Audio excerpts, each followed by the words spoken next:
جس شان کے ساتھ اللہ تبارک و تعالیٰ کے رسول مصطفیٰ جان رحمت صلی اللہ علیہ وآلہ وسلم اس دنیا میں تشریف لائے، اس شان کے ساتھ کسی کی آمد نہیں ہوئی۔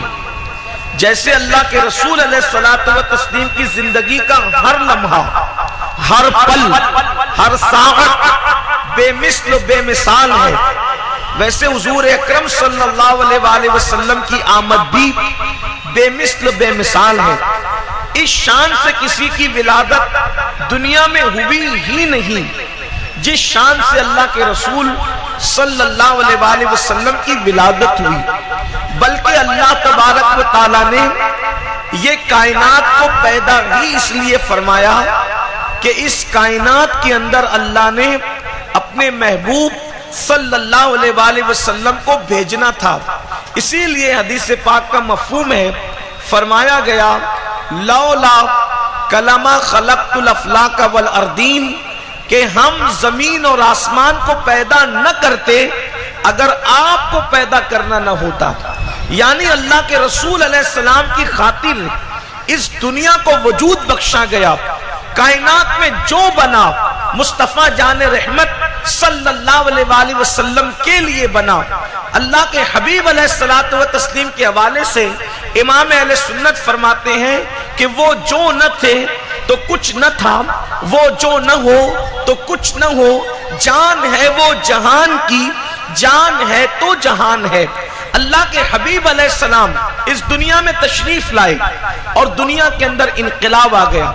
آقا کریم صلی اللہ علیہ وآلہ وسلم کی آمد سے پہلے دنیا کے حالات کیا تھے؟ جب میرے آقا دنیا میں تشریف نہیں لائے تھے، اللہ کے رسول علیہ السلام کی آمد سے پہلے حضرت عیسیٰ علیہ السلام نبیوں میں تشریف لائے، جو بنی اسرائیل کے انبیاء میں سب سے آخری میں آئے۔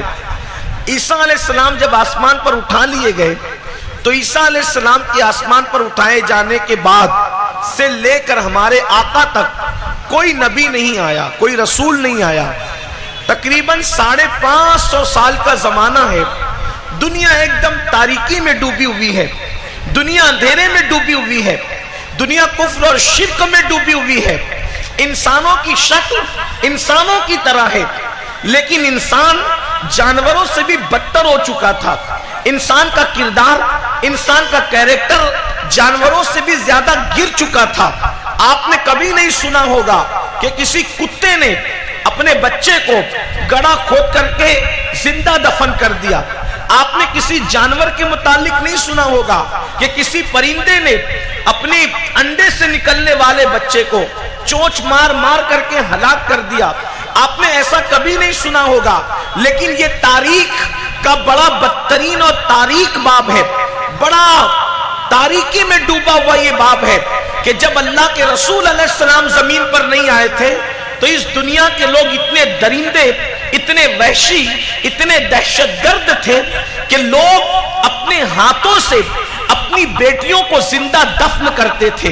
اسی زمین کے اوپر بیٹیاں زندہ دفن کی جاتی تھی، قبیلے کے سردار کے ہاتھ میں بیٹیاں لے جا کر کے دی جاتی تھی اور زندہ بچیوں کو دفن کر دیا جاتا تھا۔ ماؤں کی گود کے اندر، اللہ اکبر، عرب کی مائیں اپنے بچوں کو دودھ کے ساتھ شراب پلایا کرتی تھی۔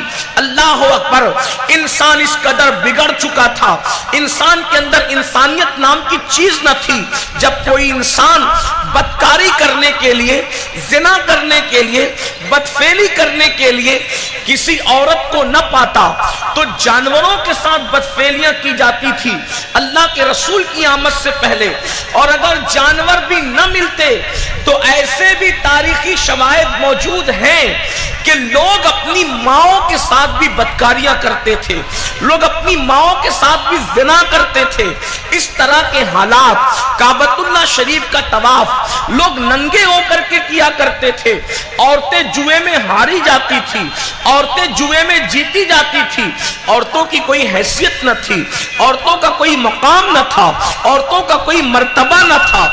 یتیموں کو دھکے دیے جاتے تھے، یتیموں کے ساتھ بدسلوکی کی جاتی تھی، یتیموں کا مال کھا لیا جاتا تھا، یتیموں کا مال ہڑپ کر لیا جاتا تھا۔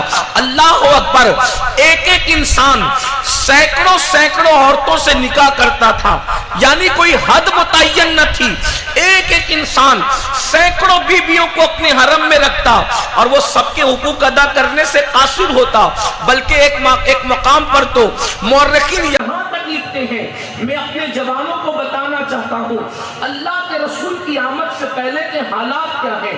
اللہ اکبر، ایک عورت 10 12 15 جتنے بھی لوگ اس کو میسر آتے ان کے ساتھ وہ تعلقات قائم کرتی، اور جب اس کے پیٹ میں بچہ آ جاتا تو وہ سارے لوگ اس کی نگہداشت کرتے، اور جس دن وہ بچہ پیدا ہوتا تو وہ بچے کو گود میں لے کر آتی، اور جتنے مردوں کے ساتھ اس نے منہ کالا کیا ہے وہ سارے مرد کھڑے رہتے، اور پھر وہ بچہ جس کی گود میں دے دیتی وہ اسی کا بچہ کہلاتا۔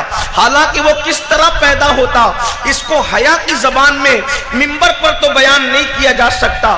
اس طرح کے حالات تھے، ایسے حالات میں انسان زندگی گزار رہا تھا۔ کہیں پر حالات ایسے تھے، اگر کوئی عورت بیوہ ہو جاتی اس کا سر مونڈ دیا جاتا، سر مونڈ کر اس کو کالی کوٹری میں ڈال دیا جاتا۔ کہیں پر عورت بیوہ ہوتی تو شوہر کی چتا پر اس کو زندہ جلا دیا جاتا۔ اس طریقے کے حالات تھے۔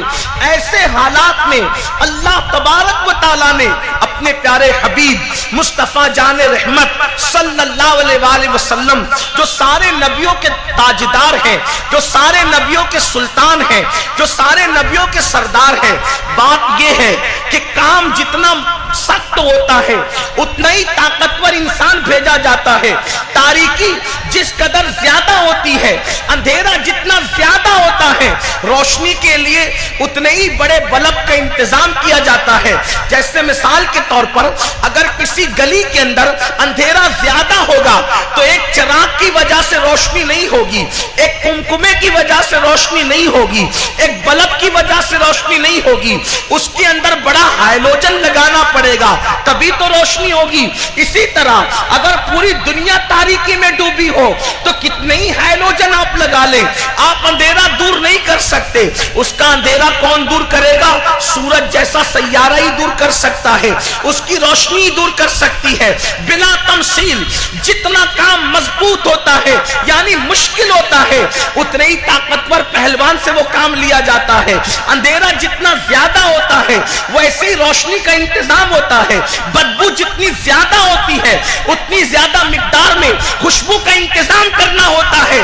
اللہ اکبر، تو گویا کہ جتنے بھی انبیاء ہمارے نبی سے پہلے آئے، کوئی ایک ملک کے لیے آیا، کوئی ایک بستی کے لیے آیا، کوئی ایک علاقے کے لیے آیا، کوئی ایک خطے کے لیے آیا، کوئی ایک قبیلے کے لیے آیا، اللہ اکبر، کوئی خاندان کے لیے آیا، لیکن جب پوری دنیا تاریکی میں ڈوب گئی، پوری دنیا ظلم میں ڈوب گئی، پوری دنیا زیادتی میں ڈوب گئی، تو اس وقت عالمی انقلاب پیدا کرنے کے لیے پھر نبی کو صرف نہیں بلکہ نبیوں کے نبی کو، سید الانبیاء کو، سید الرسل کو، قائد المرسلین کو، نبیوں میں سب سے بڑی ہستی کو اللہ نے زمین پہ بھیجنے کا فیصلہ کیا، اور اللہ کے رسول اس زمین پر تشریف لائے، اور صرف 23 سال کی قلیل مدت میں میرے آقا نے پوری دنیا کے اندر اپنے صحابہ کے ذریعے سے ایک انقلاب پیدا فرما دیا۔ تو حضور کی آمد کا مقصد کیا ہے؟ اللہ اکبر، پوری دنیا میں میلاد النبی منایا تو جا رہا ہے اور منایا جاتا ہے، لیکن حضور کی آمد کا مقصد کیا ہے؟ حضور روئے زمین پر کیوں آئے؟ اللہ کے رسول زمین پر کیوں تشریف لائے؟ اس کا مقصد ہم بھول گئے۔ ہم لوگ سمجھتے ہیں میلاد النبی کا مطلب صرف جلوس نکالنا، میلاد النبی کا مطلب صرف جھنڈیاں لگانا، میلاد النبی کا مطلب صرف کمکمے لگانا، میلاد النبی کا مطلب صرف مٹھائیاں تقسیم کرنا۔ یہ سب اپنی جگہ ہے، یہ سب نفل کام ہے، اس سے میں منع نہیں کرتا، لیکن اصل میلاد کا مقصد کیا ہے؟ تو قرآن کہتا ہے اس مقصد پر اگر نظر نہیں ہے تو گویا کہ ہم رسول اللہ کے ساتھ وفا نہیں کر رہے ہیں۔ حضور کیوں آئے تھے؟ قرآن کہتا ہے هو الذی ارسل رسولہ بالہدی ودین الحق لِيُظْهِرَهُ عَلَى الدِّينِ كُلِّهِ، یہ جو رسول تمہارے درمیان آئے ہیں ان کے آنے کا مقصد کیا ہے؟ یہ زمین پر کیوں تشریف لائے؟ اللہ کی طرف سے یہ زمین پر کیوں آئے؟ خدا کی طرف سے انہوں نے زمین پر قدم کیوں رکھا؟ تو قرآن کہتا ہے یہ غلبہ دین کے لیے تشریف لائے، یہ غلبہ دین کے لیے زمین پر آئے۔ پتا چلا اللہ کے رسول علیہ السلام کی آمد کا مقصد غلبہ دین تھا، زمین کے اوپر اللہ کے دین کو غالب کرنا تھا۔ مطلب کیا کہ جو لوگ اپنی پیشانی کو آوارہ کر چکے ہیں، خدا وحدہ لا شریک سے جو لوگ دور ہو چکے ہیں، جن کا تعلق ٹوٹ چکا ہے، جو اللہ سے اپنا رشتہ توڑ چکے ہیں، حضور کی آمد کا مقصد، میلاد مصطفیٰ کا مقصد یہ تھا کہ ان کا رشتہ اللہ سے جوڑ دیا جائے۔ اس کے بعد وہ قوم جو ماؤں کی گود میں شراب پی رہی تھی اس کو شراب سے روک دیا جائے، جو قوم گانے باجے تماشوں میں مبتلا تھی اس قوم کو گانے باجے تماشوں سے روک دیا جائے، جو قوم زناکاری میں مبتلا تھی اس قوم کو زنا سے نکال کر کردار کی پاکیزگی عطا کی جائے، اس قوم کو تقوی عطا کیا جائے، اس قوم کی نگاہوں میں حیا پیدا کی جائے، اس قوم کے دل میں خشیت ربانی پیدا کی جائے۔ اور پھر دنیا نے دیکھا اللہ کے حبیب غیب دا نبی مصطفیٰ جان رحمت صلی اللہ علیہ وآلہ وسلم زمین پر آتے ہیں اور 40 سال تک کے مکمل طور پر مکے میں اپنی زندگی کو گزارتے ہیں، اور جب 40 سال کے بعد میرے اور آپ کے آقا مصطفیٰ جان رحمت صلی اللہ علیہ وآلہ وسلم نبوت کا اعلان کرتے ہیں تو 23 سال کی قلیل مدت میں وہ قوم جو نمک اور کافور میں فرق نہیں کر سکتی تھی اس قوم کے دل میں اللہ کی خشیت، اللہ کا خوف اس طرح پیدا کرتے ہیں کہ اللہ اکبر، جو نہ تھے خود راہ پر اوروں کے ہادی بن گئے۔ کیا نظر تھی جس نے مردوں کو مسیحا کر دیا؟ وہ قوم اللہ اکبر جو بکریاں چرا کر بوریاں نشینی کی حالت میں اپنی زندگی کو گزارا کرتی تھی اس قوم کو میرے آقا نے آفتاب اور مہتاب کے برابر لا کر کھڑا کر دیا، بلکہ آفتاب کی بلندیاں ان کے قدموں میں زیر نظر آنے لگی۔ میرے پیارے آقا علیہ الصلوۃ والتسلیم کے پیارے دیوانوں، آج مسلمان اپنے نبی کی آمد کے مقصد کو فراموش کر رہے ہیں۔ میرے آقا اس لیے آئے تھے تاکہ لوگوں کو جہنم کی آگ سے بچائیں، میرے آقا اس لیے آئے تھے تاکہ لوگوں کا رشتہ اللہ سے جوڑ دیں، میرے آقا اس لیے آئے تھے تاکہ بندوں کو اللہ سے قریب کر دیں، میرے آقا اس لیے آئے تھے کہ آوارہ پیشانیوں کو اللہ اکبر معبودان باطل کے سجدے سے بچا کر کے ایک وحدہ لا شریک کی بارگاہ میں جھکا دیں۔ میرے پیارے آقا علیہ الصلوۃ والتسلیم کے پیارے دیوانوں، لیکن کتنے افسوس کی بات ہے وہ رسول مصطفیٰ جان رحمت صلی اللہ علیہ وآلہ وسلم جو دنیا میں انقلاب برپا کرنے کے لیے آئے، جو لوگوں کو جہنم سے بچانے کے لیے آئے، آج ان کی ماننے والی قوم، آج ان کے کلمہ پڑھنے والی قوم وہ خود جہنم کے راستے پر جا رہی ہے اور بڑی تیزی کے ساتھ جا رہی ہے۔ اللہ اکبر، میرے پیارے آقا علیہ الصلوۃ والتسلیم کے پیارے دیوانوں، آج میں آپ کو بتاؤں اللہ کے حبیب علیہ السلام فرماتے ہیں میرے آنے کا مقصد یہ ہے، میری مثال تمہارے درمیان اس طریقے سے ہے کہ جیسے کسی نے ایک جنگل کے اندر آگ لگائی ہو اور اس آگ کی روشنی کو دیکھ کر جو ہے وہ پروانے پتنگے اس آگ کی طرف بڑھ رہے ہوں اور وہ جلنا چاہتے ہوں، اور میں لوگوں کو کمر پکڑ پکڑ کے کھینچ رہا ہوں اور جہنم سے ان کو بچانا چاہتا ہوں۔ اللہ کے حبیب علیہ السلام نے ہر گناہ کی نحوست کو کھول کھول کر بیان فرمایا۔ اللہ کے رسول نے فرمایا اگر یہ کرو گے تو اس کا انجام یہ ہے، اگر یہ کرو گے تو اس کا انجام یہ ہے، اگر یہ کرو گے اس کا انجام یہ ہے، یعنی ہر چیز اللہ کے رسول نے بتا دی۔ اور پھر ہم سے ہمدردی اتنی تھی، ہم سے پیار اتنا تھا، ایک ماں اپنے بچے سے جتنا پیار نہیں کرتی اس سے کروڑوں درجہ زیادہ ہمارے نبی ہم سے پیار کرتے ہیں، ہمارے آقا ہم سے پیار کرتے ہیں۔ حضور علیہ السلام ایک مقام پر تو اللہ اکبر آپ دیکھیں گے کہ 3 دن اور 3 رات تک کے صرف سجدے میں گزار دیتے ہیں، جس کو مدینہ منورہ میں اب بھی غار سجدہ کے نام سے یاد کیا جاتا ہے، اور ایک ہی زبان پر کلمہ تھا، رب حبلی امتی، رب حبلی امتی۔ حضور علیہ السلام ایک طرف دعا کر کے ہمیں جہنم سے بچا رہے ہیں، اور دوسری طرف گناہوں کی نحوست اور اس کا انجام بیان کر کر کے ہمیں ڈرا ڈرا کر گناہوں سے بچا رہے ہیں۔ اے میرے غلاموں، اے میرے امتیوں، جہنم کی طرف نہ جاؤ، گناہوں کی طرف نہ جاؤ، آوارگی کی طرف نہ جاؤ۔ جیسے مثال کے طور پر اللہ کے رسول علیہ السلام نے گناہوں کی نحوست کیسے بیان فرمائی، آئیے ذرا اس کی ایک جھلک ملاحظہ کریں۔ مثال کے طور پر اللہ کے حبیب صلی اللہ علیہ وآلہ وسلم اپنے صحابہ کو ارشاد فرماتے ہیں، اس قوم کے درمیان حضور خطاب فرما رہے ہیں جنہوں نے ماں کے گود میں شراب پینا سیکھا تھا، جنہوں نے ماں کی گود میں نشہ کرنا سیکھا تھا۔ اگر آپ تاریخ کا مطالعہ کریں گے تو آپ کو پتا چلے گا، جیسے آج کی مائیں بچوں کو دودھ پلانے کے بعد ان کو پھر دین کی دوا پلاتی ہے، ویسے اس دور کی مائیں، میرے آقا کی آمد کے پہلے کی مائیں اپنے بچوں کو اپنی گود میں دودھ پلانے کے بعد ان کو شراب پلایا کرتی تھی۔ یعنی اگر آج کوئی نشہ کرتا ہے تو 12 سال کی عمر کے بعد کرتا ہوگا، 14 سال کی عمر کے بعد کرتا ہوگا، 16 سال کی عمر کے بعد کرتا ہوگا، 22 سال کی عمر کے بعد کرتا ہوگا۔ لیکن رسول اللہ کی آمد سے پہلے ماں کی گود ہی سے بچوں کو نشہ کرایا جاتا تھا اور ماں کی گود میں شراب پلائی جاتی تھی۔ اس قوم کے دل میں میرے آقا نے نشے اور شراب کی جو نفرت پیدا کی تھی، رسول اللہ کی 23 سال کی محنت کا نتیجہ تھا کہ پورے خطے عرب کے اندر لوگوں کے دل میں شراب اور نشے کی اتنی نفرت پیدا ہو گئی تھی کہ لوگ شراب کے کٹورے میں دودھ پینا بھی پسند نہیں کرتے تھے، شراب کے برتنوں میں پانی پینا بھی پسند نہیں کرتے تھے، شراب کے برتنوں میں شربت پینا بھی پسند نہیں کرتے تھے۔ جب شراب حرام ہو گئی تو اللہ اکبر، عرب والوں نے شراب کے مٹکے توڑ دیے، مکے کی مدینے کی گلیوں میں شراب نالیوں میں بہنے لگی۔ صرف مٹکے نہیں توڑے بلکہ وہ جام اور سرائیاں بھی توڑ دی، اللہ اکبر، جس میں وہ شراب بھر کے رکھا کرتے تھے۔ کسی نے کہا ارے سرائی کا کیا قصور ہے، کٹوروں کا کیا قصور ہے، اس سے پھر کوئی کام لے لیں گے۔ انہوں نے کہا نہیں، جس سے جرم ہوتا تھا وہ برتن بھی توڑ دیے جائیں تاکہ اس کی یادگار کا بھی خاتمہ ہو جائے۔ اتنی نفرت میرے آقا نے پیدا کر دی تھی، یہ رسول اللہ کا انقلاب تھا۔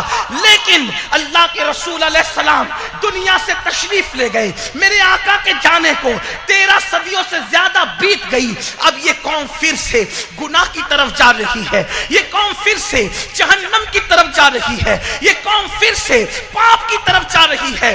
بالکل رسول اللہ کے آنے سے پہلے دنیا کا جو ماحول تھا وہی ماحول دھیرے دھیرے بنتا جا رہا ہے۔ مثال کے طور پر آئیے تھوڑا جائزہ لیتے ہیں، اب آپ کی میں توجہ چاہتا ہوں۔ رسول اللہ کی آمد سے پہلے لوگ بچیوں کو زندہ دفن کرتے تھے۔ اب ذرا سننا، اپنے قوم کے جوانوں کی توجہ چاہتا ہوں۔ دیکھو جو آقا کی آمد سے پہلے کا ماحول تھا، لوگ پھر وہی ماحول کریٹ کر رہے ہیں، لوگ پھر وہی ماحول بنا رہے ہیں۔ مثال کے طور پر آقا کی آمد سے پہلے بچیوں کو زندہ دفن کیا جاتا تھا، یعنی بچیاں پیدا ہوتی تو ان کو زندہ دفن کر دیتے تھے۔ لیکن میں عرض کرنا چاہتا ہوں میرے آقا علیہ السلام کے پیارے دیوانوں، اس وقت کا انسان اتنا بڑا دہشت گرد تھا کہ بیٹی کو پیدا ہونے کے بعد زندہ دفن کرتا تھا۔ لیکن آج کا یہ بدترین دور ہم دیکھ رہے ہیں کہ مکے کے ان دہشت گردوں سے زیادہ پوری دنیا میں دہشت گردی ہو رہی ہے۔ اس دور کا باپ، اس دور کی ماں یقیناً ظالم تو تھے، اپنی بیٹیوں کو زندہ دفن کرتے تھے، لیکن آج کے ماں باپ الٹرا ساؤنڈ کے ذریعے سے، سونوگرافی کے ذریعے سے معلوم کرتے ہیں پیٹ میں بیٹا ہے یا بیٹی ہے۔ اگر بیٹا ہوتا ہے تو اس کو پلنے دیتے ہیں، اور اگر بیٹی ہوتی ہے تو اس کو پیٹ کے اندر ہی قتل کر دیتے ہیں. یعنی آقا کی آمد سے پہلے کا انسان بیٹی کو چند سانس لینے کی اجازت تو دیتا تھا، لیکن آج کا یہ ترقی یافتہ دور کا انسان، آج سائنس اور ٹیکنالوجی کے دور کا انسان اتنا ظالم و جابر ہو چکا ہے کہ ماں کے پیٹ ہی کے اندر اس بچی کو چمچوں کے ذریعے سے، اللہ اکبر، مشینوں کے ذریعے سے، چھری کے ذریعے سے پیٹ ہی میں ٹکڑے ٹکڑے کر کے اس کو نالی میں بہا دیا جاتا ہے. رسول اللہ کی آمد سے پہلے کے ظالم اپنی بیٹی کو کفن میں لپیٹ کر دفن کرتے تھے، زندہ ہی کرتے تھے، لیکن کفن بھی دیتے تھے، قبر بھی دیتے تھے. آج کا ظالم انسان اللہ اکبر بیٹیوں کو ایسے دفن کر رہا ہے، بلکہ دفن کیا کر رہا ہے، ماں کے پیٹ میں اس کے ٹکڑے ٹکڑے کر کے اس کو جو ہے نالی میں بہا رہا ہے. میں یہاں اگر بہنیں موجود ہیں ان کی توجہ چاہتا ہوں، اور بھائی موجود ہیں اتنے ہزاروں کی تعداد میں، ان کی بھی توجہ چاہتا ہوں. او بیٹیوں سے نفرت کرنے والوں، اگر تمہارے دلوں میں محمد رسول اللہ کی ذرہ برابر محبت ہے، محبت کا مطلب صرف شیرنی نہیں، محبت کا مطلب صرف جلوس کے نعرے نہیں، محبت کا مطلب صرف جھنڈے اور جھنڈیاں نہیں، بلکہ اگر تمہارے دلوں میں رسول اللہ کی محبت ہے تو بیٹیوں سے نفرت نہ کرو، کیونکہ میرے آقا نے ارشاد فرمایا کہ جس گھر میں بیٹی پیدا ہوتی ہے اور ماں باپ خوشی کرتے ہیں، وہ ماں باپ اور میں محمد جنت میں اتنے قریب ہوں گے جیسے کہ یہ دو انگلیاں قریب ہے. واللہ کسی عمل پر رسول اللہ نے اتنے قریب جنت کی بشارت نہیں دی جتنا بیٹی کی پرورش کرنے والے ماں باپ کو جنت کی بشارت. نعرہ تکبیر.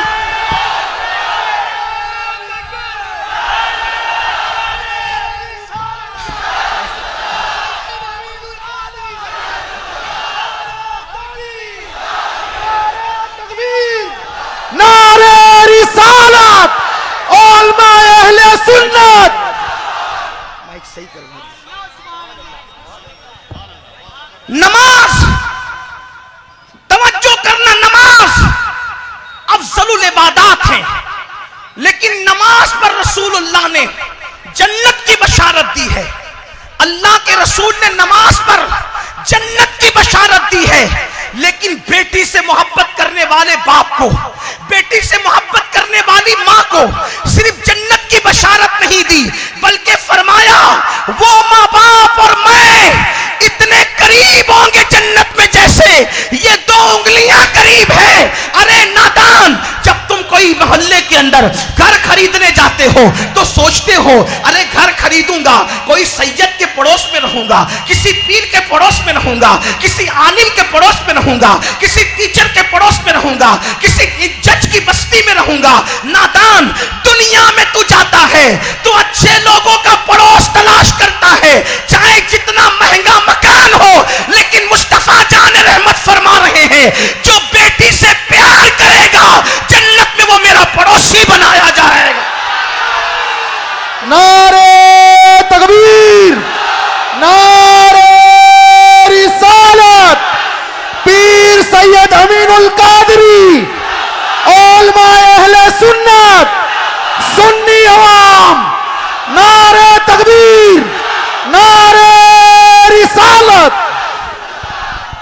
احمد آباد والوں، ولیوں کی بستی میں رہنے والوں، قطب عالم اور شاہ عالم کی بستی میں رہنے والوں، شاہ وجی الدین گجراتی کی بستی میں رہنے والوں، آپ سے پوچھنا چاہتا ہوں، اگر کسی کو یہ کہا جائے حضور کا پڑوس جنت میں ملے گا، بیٹیوں سے پیار کرو، کتنی سستے میں جنت مل رہی ہے، رسول اللہ کا پڑوس کتنے سستے میں مل رہا ہے. اب وہ عورتوں کی توجہ چاہتا ہوں جو بیٹی کی پیدائش پر منہ اتار لیتی ہے، ان مردوں کی توجہ چاہتا ہوں جو بیٹی کی پیدائش پہ منہ اتار لیتے ہیں. سن لو، میرے آقا نے ارشاد فرمایا، میرے آقا نے فرمایا، او بیٹوں کے لالچیوں سن لو، کان کھول کے سن لو، میرے نبی نے فرمایا جس گھر میں بیٹی پیدا ہوتی ہے اس گھر میں 70,000 فرشتے اسی دن نازل ہوتے ہیں اور چاروں طرف سے اس بچی کو گھیر لیتے ہیں اور فرماتے ہیں اے بیٹی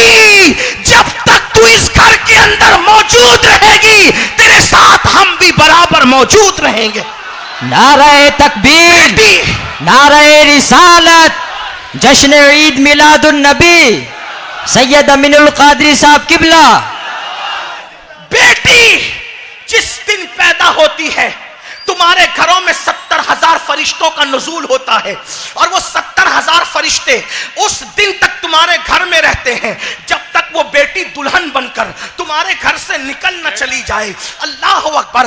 بیٹی رحمت ہے باپ کے لیے، بیٹی جنت ہے ماں باپ کے لیے. اب بتاؤ میلاد النبی کا جشن منانے والوں اتنے ظالم ہو گئے کہ جس بیٹی کو رسول اللہ نے رحمت قرار دیا، جس بیٹی کو رسول اللہ نے تمہاری جنت قرار دیا، ان بیٹیوں سے تم نفرت کرتے ہو، ان کو پیٹ میں قتل کرتے ہو، ان کو گرا دیتے ہو. میں اپنی ماں اور بہنوں کی توجہ چاہتا ہوں.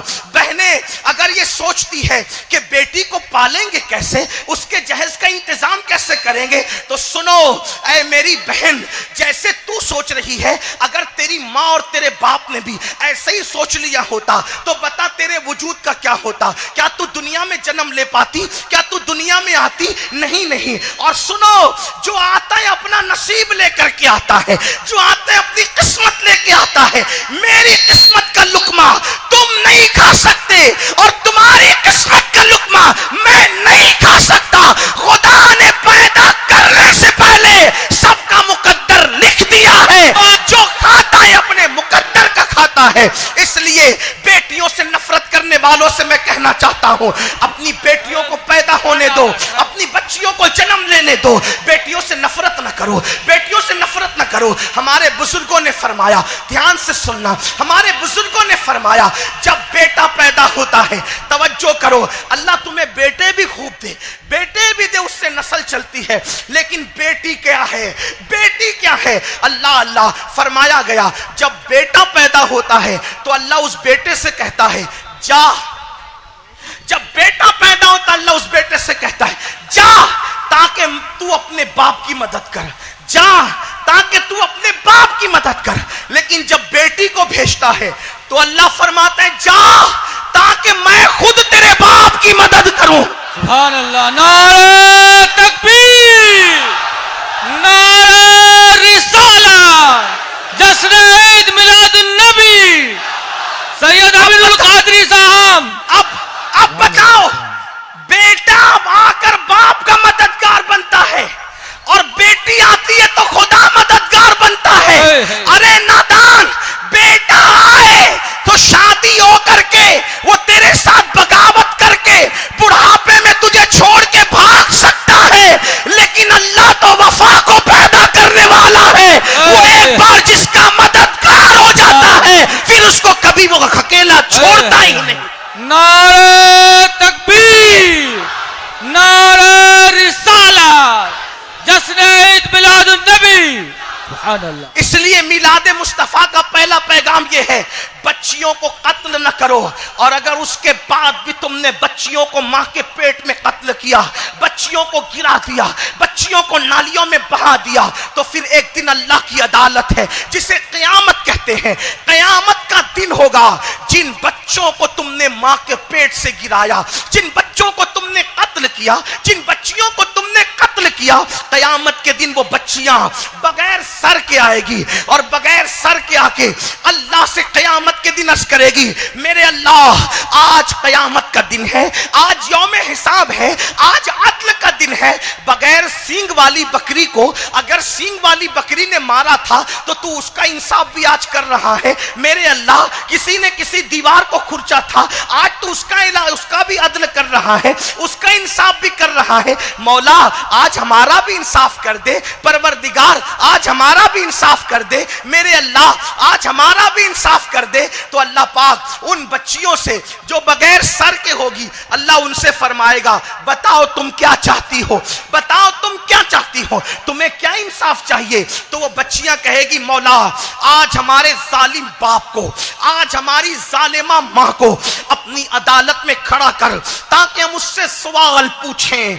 مشرکوں کے ساتھ ان کی بستی میں رہ کر مشرکوں کی طرح سوچ بنانے والوں، کافروں کی صحبت میں رہ کر کافروں کی طرح سوچ بنانے والوں، اچھی طرح کان کھول کر کے سن لو. کو کم کر دیں، جیسا اس کو اپنی اصلی حالت پہ چھوڑ دیں۔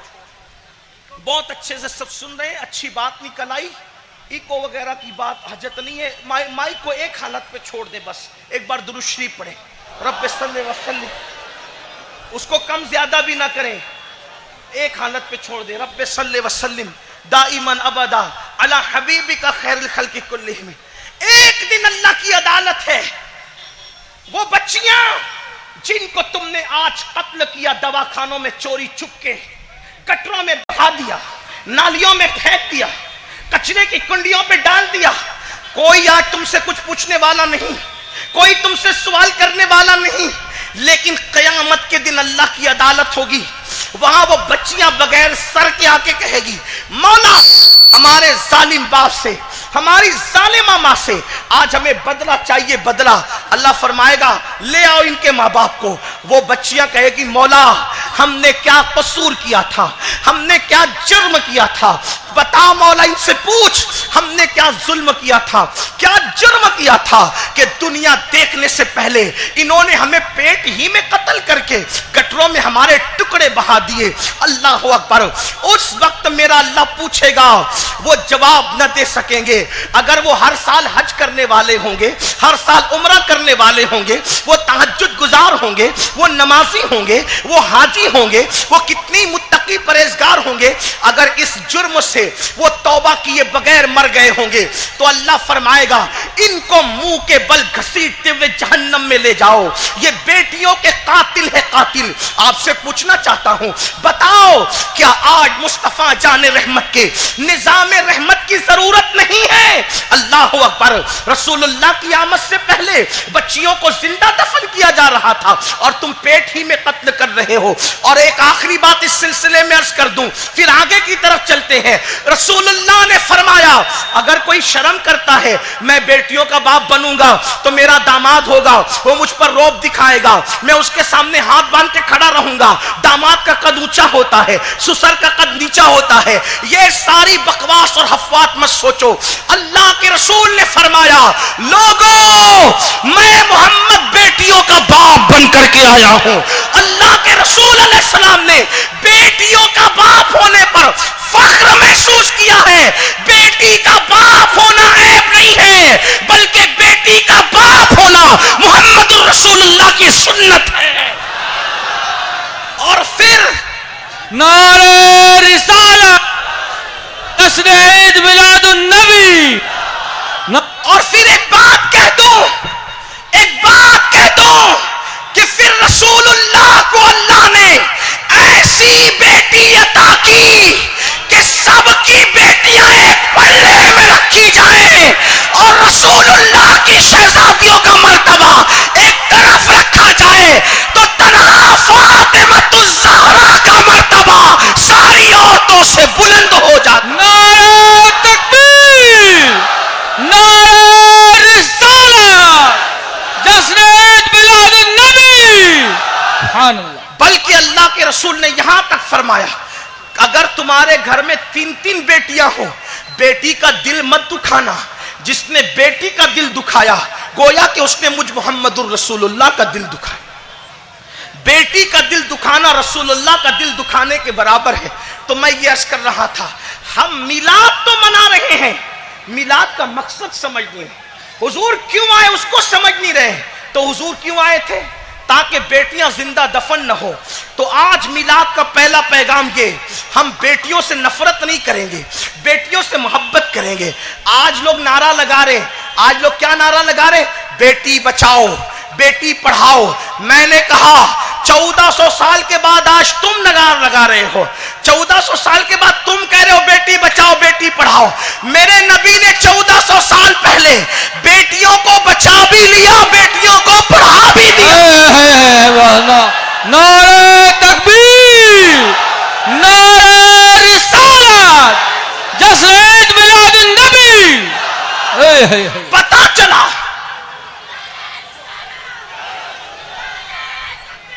اللہ اکبر۔ پتا چلا اوروں کی عقل 1400 سال کے بعد جہاں جاتی ہے، اسلام 1400 سال پہلے تمہیں وہاں پہنچا دیتا ہے۔ اسلام کی یہ خصوصیت ہے۔ پھر اس کے بعد اللہ کے رسول علیہ السلام نے تشریف لا کے اور کیا کیا؟ میرے آقا علیہ السلام نے وہ قوم جو شراب اور نشے کی عادی تھی ماں کی گود سے، اس قوم کے دل میں نشے کی نفرت کس طرح پیدا کی۔ حضور نے بتایا نشے کے نقصانات کیا ہیں، نشے کے نقصانات کیا ہیں۔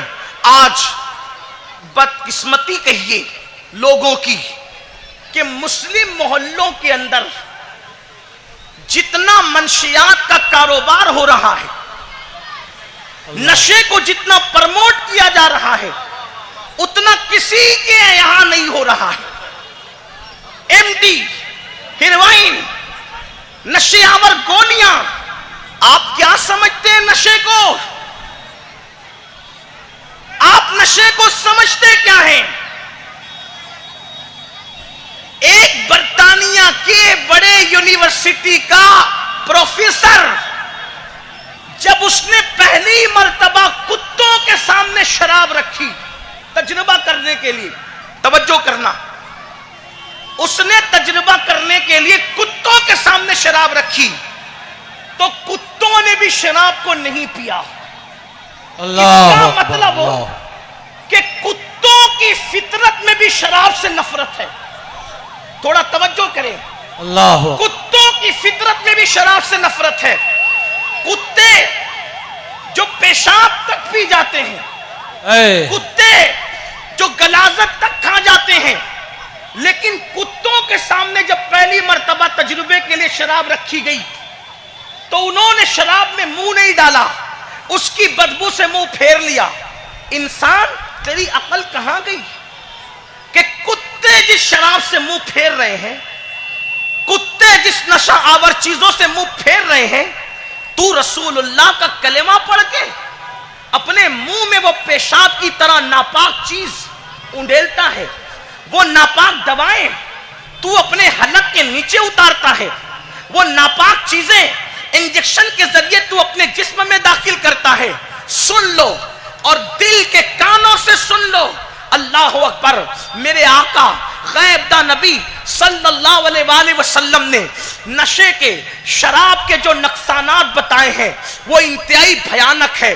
دنیا کا بھی نقصان، مرتے وقت کا بھی نقصان اور آخرت کا بھی نقصان۔ اگر وقت میں گنجائش رہی تو میں میلاد کے اور گوشوں کو پڑھوں گا، لیکن پہلے اس پر ہم تھوڑی توجہ کر لیتے ہیں۔ دھیان دینا میرے بھائیوں، اللہ اکبر، خدا کے لیے اپنے آپ پہ رحم کرو۔ نشہ کرنے والا اپنی دنیا بھی برباد کرتا ہے، اپنی آخرت بھی برباد کرتا ہے۔ انسٹالمنٹ پر، قسطوں پر انسان موت کے قریب جاتا ہے، اس کے پھیپڑے خراب ہوتے ہیں۔ بلکہ آپ کو بتاؤں، انسان نشے کی وجہ سے جتنی بیماریوں میں مبتلا ہوتا ہے اتنا کسی چیز کی وجہ سے وہ بیماریوں میں مبتلا نہیں ہوتا۔ جب تک دنیا میں نشہ نہیں تھا، توجہ کریں آپ، پڑھے لکھے لوگوں سے اور اپنے جوان جو ہوشیار دانشمند ہیں ان نوجوانوں سے میں مخاطب ہوں، آپ سروے کر لیں، آپ سروے کر لیں۔ پہلے دھیان دینا ذرا، پہلے فلٹر پانی کا سسٹم نہیں تھا، دھیان دینا، فلٹر پانی کا سسٹم نہیں تھا۔ لوگ ندی کا پانی یوں ہاتھ میں لے کے پی جاتے تھے، ہے نا؟ کنویں کا پانی یوں بالٹی میں لے کے پی جاتے تھے۔ لیکن کیا جو لوگ ندی اور کنویں کا پانی پیتے تھے جسے آپ گندا کہتے ہیں، کیا ان کو کینسر ہوتا تھا؟ کیا ان کو ٹی بی کا مرض ہوتا تھا؟ کیا ان کو ایڈز ہوتا تھا؟ وہ یہ بیماریوں کا نام بھی نہیں سنا تھا انہوں نے۔ ان کی غذائیں کیا تھی؟ بغیر چھنا ہوا آٹا کھاتے تھے، ان کے یہاں کوئی پیزا نہیں تھا۔ اس طریقے سے تمہارے یہاں جو نازک نازک غذائیں ہیں، مرغ، مسلم، بریانی، یہ جو سب چیزیں کھاتے ہو، آج سے صدیوں پہلے اس کا تصور نہیں تھا۔ لوگوں کا کھانا کیا تھا؟ اللہ اکبر، شکار کیا، آگ پہ نمک ڈال کر کے بھوندا، کھا لیا۔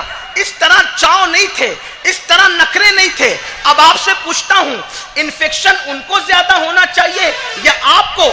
آپ تو فلٹر پانی پی رہے ہیں، آپ تو مشینیں لگا ہوا پانی پی رہے ہیں، آپ تو چھنا ہوا آٹا کھا رہے ہیں۔ آپ کے یہاں جتنے انتظامات ہیں، کیا ایسے انتظامات تھے؟ انہیں سواری پر اگر مالیگاؤں سے احمد آباد آنا ہو تو گھوڑے پر آنا ہے، اونٹ پر آنا ہے، کھچر پر آنا ہے، پیدل آنا ہے اور کئی مہینے لگ جانا ہے۔ بولو وہ زیادہ جلدی مرے گا یا وہ جو فلائٹ میں سفر کر کے آ رہا ہے وہ زیادہ بیمار رہے گا؟ میں آپ سے پوچھتا ہوں، وہ 100 سال کے ہو کر بھی نفل نماز کھڑے ہو کے پڑھتے تھے، تم 40 سال میں نماز کرسیوں پہ بیٹھ کے پڑھ رہے ہو۔ آخر کیا چیز ہے؟ ان کی غذائیں تو تمہاری طرح نہ تھی، ان کے چاؤ تمہاری طرح نہ تھے، وہ ٹاٹ کے بستر پہ سوتے تھے، تم گدوں پر سو رہے ہو۔ وہ لوگ جو ہے وہ ایک چٹائی پر گزارا کر لیتے تھے، 4 پائی پر بغیر بستر کے سو جاتے تھے، لیکن کیا بات ہے؟ وہ زیادہ بیمار نہیں پڑتے تھے، تم زیادہ بیمار پڑ رہے ہو۔ وجہ یہ ہے کہ کہیں نہ کہیں ہر بندہ نشے کی وبا میں مبتلا ہے۔ کوئی دوا کے نام پہ نشہ کر رہا ہے، کوئی شوق کے نام پہ نشہ کر رہا ہے۔ گویا کہ نشہ اسلام دشمن طاقتوں نے ہر چیز میں شامل کر دیا ہے۔ جب تک کہ نشہ نہیں تھا تب تک دنیا میں بڑی بیماریاں اتنی نہیں تھی، اس قدر بیماریاں نہیں تھی۔ بتاؤ آج سے 100 سال پہلے احمد آباد میں اتنے ہاسپٹل تھے، اتنے ڈاکٹر تھے؟ نہیں تھے، کیونکہ جب لوگ صحت مند تھے تو ڈاکٹر کی ضرورت نہیں، جب لوگ صحت مند تھے تو ہاسپٹل کی ضرورت نہیں۔ لیکن آج تو بڑی بڑی بیماریاں ہیں، کسی کو کینسر ہے، کسی کو ایڈز ہے، کسی کو ٹی بی ہے، کسی کو کیا ہے، کسی کو کیا ہے۔ میں یہ نہیں کہتا کہ ہر بیمار پڑنے والا نشہ کرتا ہے، لیکن یاد رکھنا نشیلی چیز شعوری طور پر یا لاشعوری طور پر آپ کے پیٹ میں جا رہی ہے، صرف شرابی لوگوں کے پیٹ میں نہیں جا رہی ہے، بلکہ نشہ آور چیزیں کسی نہ کسی بہانے حاجی اور نمازیوں کے پیٹ میں بھی جا رہی ہے۔ آپ کیا سمجھ رہے لوگوں کی سازش کو؟ اللہ، آپ سمجھ کیا رہے لوگوں کی سازش کو؟ اور نشہ آور چیزیں بطور دوا پینا بھی اسلام نے اجازت نہیں دی۔ ایک صحابی نے پوچھا، یا رسول اللہ، مجھے جو ہے ایک حکیم نے مشورہ دیا شراب پینے کا کہ اس سے مجھے شفا ہوگی، تو اللہ کے رسول نے فرما دیا جو چیز اللہ نے حرام کر دی اللہ نے اس سے شفا اٹھا لیا۔ اللہ، حرام میں شفا نہیں ہے، اللہ، حرام میں شفا نہیں ہے، توجہ کرنا، حرام میں شفا نہیں ہے اور حلال میں نقصان نہیں ہے۔ جسے اللہ نے حلال کیا اس میں نقصان نہیں، جس کو اللہ نے حرام کیا اس میں شفا نہیں۔ ہر بندے کی تمنا ہے میں مروں ایمان پہ مروں، کلمہ پڑھتے مروں، ایمان پہ خاتمہ ہو۔ آئیے ذرا دل کے کانوں سے ایمان والے دل پہ ہاتھ رکھ کر ایک بات سن لے۔ سید الطائفہ حضرت سیدنا جنید بغدادی رضی اللہ تعالیٰ ارشاد فرماتے ہیں، میرا ایک دوست تھا، جنید بغدادی کا دوست۔ اور یہ جنید بغدادی کون ہے؟ جنید بغدادی غوث پاک اور غریب نواز کے بھی پیروں کے پیر ہیں۔ اب اگر کوئی یہ کہے کہ میں یاسین باپو کا دوست ہوں، میں حافظ عبدالرحیم کا دوست ہوں، میں شیخ الحدیث کا دوست ہوں، یا شیخ الحدیث کا کوئی دوست ہے، آپ سمجھ سکتے ہیں شیخ الحدیث کا دوست تو کوئی پاپی تو نہیں ہوگا نا، یاسین باپو کا دوست تو کوئی چیٹر تو نہیں ہوگا نا، اچھے لوگوں کے دوست تو اچھے ہی ہوتے ہیں۔ اب جنید بغدادی کا کوئی دوست ہو، اس کا مطلب وہ ولی سے کم تو نہیں ہوگا، جس کے ساتھ جنید بغدادی اٹھتے بیٹھتے ہوں وہ ولی سے کم تو نہیں ہوگا۔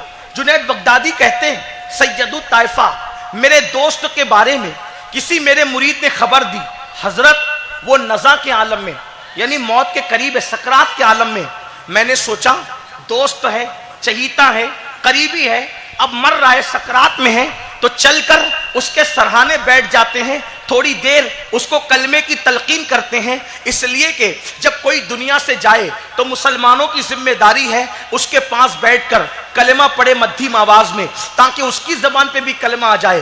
جو بندہ دنیا سے کلمہ پڑھتے پڑھتے جائے گا گویا کہ وہ ڈائریکٹ جنت ہی میں اس کا ٹھکانہ ہوگا. اس سے حساب کتاب نہیں ہوگا, اس سے سوال و جواب نہیں ہوگا, اس کے اعمال کی پوچھ نہیں ہوگی. جو کلمہ پڑھتے ہوئے گیا اس کا ٹھکانہ سیدھے جنت ہے. اس لیے ہر مومن کی تمنا ہے کیا کہ میں مروں تو ایمان پہ مروں, کلمہ پڑھتے پڑھتے مروں. اللہ اکبر. سید الطائفہ حضرت جنید بغدادی فرماتے ہیں کہ میں اپنے اس دوست کے پاس گیا, بڑا محدث تھا, یعنی چھوٹا موٹا آدمی نہیں تھا, بڑا محدث, یعنی 10-20 حدیثیں نہیں, 1000-2000 نہیں, جس کو لاکھوں حدیثیں زبانی یاد تھی. اتنا بڑا عالم, اتنا بڑا محدث اور ایسا پرہیزگار کہ اس کی کبھی تہجد فوت نہیں ہوئی تھی, کبھی تہجد اس کی نہیں چھوٹی تھی. میں اس کے سرانے چلا گیا اور میں نے کلمہ پڑھنا شروع کیا تو اس نے کہا چپ کر, چپ, خاموش. جنید بغدادی کہتے ہیں وہ مجھے چپ کرا کر خاموش کرا رہا تھا. میں نے کہا میرے بھائی تجھ پر موت کے آثار ہے, موت کے آثار, کلمہ پڑھ تاکہ جنت میں جا. اس نے کہا چھوڑ, میں اس کلمے کو معاذ اللہ نہیں مانتا. یعنی علل اعلان اس نے کلمے کا انکار کر دیا. حضرت جنید بغدادی کہتے ہیں جب اس بدبخت نے کلمے کا انکار کر دیا تو اب میرے نزدیک تو اس کے پاس بیٹھنا جائز نہ تھا. میں وہاں سے اٹھا اور اٹھ کر اپنے گھر چلا. مجھے ایک صدمہ تھا, مجھے ایک صدمہ تھا. میرا اتنا بڑا محدث دوست, اتنا بڑا عالم دوست, تہجد گزار, متقی, پرہیزگار, عابد و زاہد مر رہا ہے کلمے کا انکار کر کے, کلمے سے بیزاری کا اظہار کر کے. بہت رویا, بہت رویا. پھر کسی نے آ کر اطلاع دی حضرت اسی حالت میں وہ مر گیا, اسی حالت میں اس کا انتقال ہو گیا. میں اللہ سے گڑ گڑانے لگا, مولا بہت بری موت مرا, تھا تو بڑا متقی, تھا تو بڑا پرہیزگار, لیکن بڑی بری موت مرا, کافر ہو کر مرا. مجھے بتا وہ کیوں کافر ہوا, مجھے خواب میں دکھا وہ کیوں کافر ہوا, اس کے حالات سے پہ مجھے آگاہ کر تاکہ میں لوگوں کو بتاؤں کہ اللہ کسی کا ایمان یوں تو نہیں چھینتا, میرا اللہ کسی پہ ظلم نہیں کرتا, میرا رب کسی پہ زیادتی نہیں کرتا, میرا اللہ تو اپنے بندوں سے کروڑوں ماؤں سے زیادہ پیار کرتا ہے. وہ کسی کا ایمان ایسے ہی تھوڑی چھینے گا, کچھ نہ کچھ کسی نہ کسی کے کرتوت ہوتے ہیں. ان اللہ لا یغیر ما بقوم حتی یغیر ما بانفسہم. اللہ کسی قوم سے نعمت نہیں چھینتا جب تک اس قوم کے کرتوت نعمت چھیننے کے نہ ہو. اللہ اکبر. تو جنید بغدادی کہتے ہیں میں رو رو کر عرضیاں لگانے لگا, گڑ گڑانے لگا, مولا اس کے حالات پر مجھے مطلع کر دے کہ مولا وہ کیوں کافر ہوا.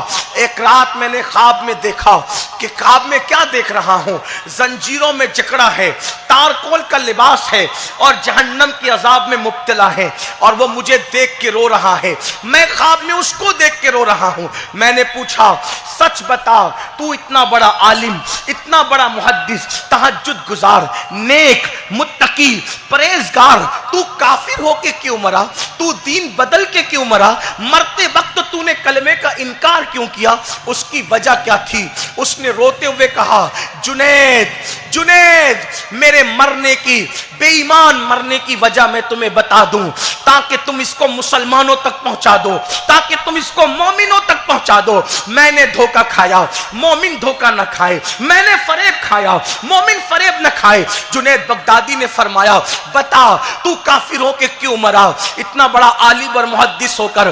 اس نے جواب دیا جنید میں ایک یہودی یا عیسائی حکیم کے پاس گیا تھا اپنی بیماری کا علاج کرانے کے لیے. اس بدبخت نے مجھے مشورہ دیا کہ اگر تو سال میں 1 کٹورا شراب پی لے گا تو تجھے یہ بیماری نہیں ہوگی, تو اس بیماری سے شفا پا جائے گا. میں شفا کی لالچ میں سال میں 1 مرتبہ لوگوں سے چھپ کے 1 کٹورا بھر شراب پی لیا کرتا تھا. اے میری قوم کے جوانوں, یاد رکھنا جان سے بڑھ کر ایمان ہے, ہر چیز سے بڑھ کر ایمان ہے, کائنات کی ہر نعمت سے بڑھ کے ایمان ہے. پوری دنیا کو داؤ پہ لگا کر اگر ایمان بچانا پڑے تو بہت سستا سودا ہے. اللہ اکبر. ایمان سے بڑھ کر کوئی چیز نہیں ہے. اللہ اکبر. حضرت جنید بغدادی کو اس نے کہا, وہ حکیم نے مجھے مشورہ دیا تھا کہ اگر تم سال میں 1 کٹورا شراب پیو گے تو یہ بیماری تم سے ختم ہو جائے گی, تم شفا پا جاؤ گے. شفا کی لالچ میں چھپ چھپا کر 1 کٹورا شراب پی لیتا تھا. وہی 1 کٹورا شراب کی نحوست ہے کہ جب مرا تو کافر ہو کے مرا. مجھے کلمہ پڑھنے کی توفیق نہ ہوئی. اے میری قوم کے جوانوں, اتنا بڑا محدث, اتنا بڑا تہجد گزار اگر شفا کی نیت سے دوا کے طور پر شراب سال میں 1 کٹورا پیتا ہے تو وہ کافر ہو کے مر رہا ہے. تم لوگ اللہ اکبر ایم ڈی استعمال کر رہے ہو, تم لوگ گولیاں استعمال کر رہے ہو, تم لوگ نشیلی دوا استعمال کر رہے ہو. سن لو, یہ اسلام دشمن طاقتوں کی سازش ہے. جتنا خطرہ لوگوں کو تم جوانوں سے ہے اتنا کسی سے نہیں ہے. دنیا چاہتی ہے مسلمان جوانوں کو بگاڑ دو, مسلمان جوانوں کو ناکارہ کر دو, مسلمان جوانوں کو تباہ کر دو.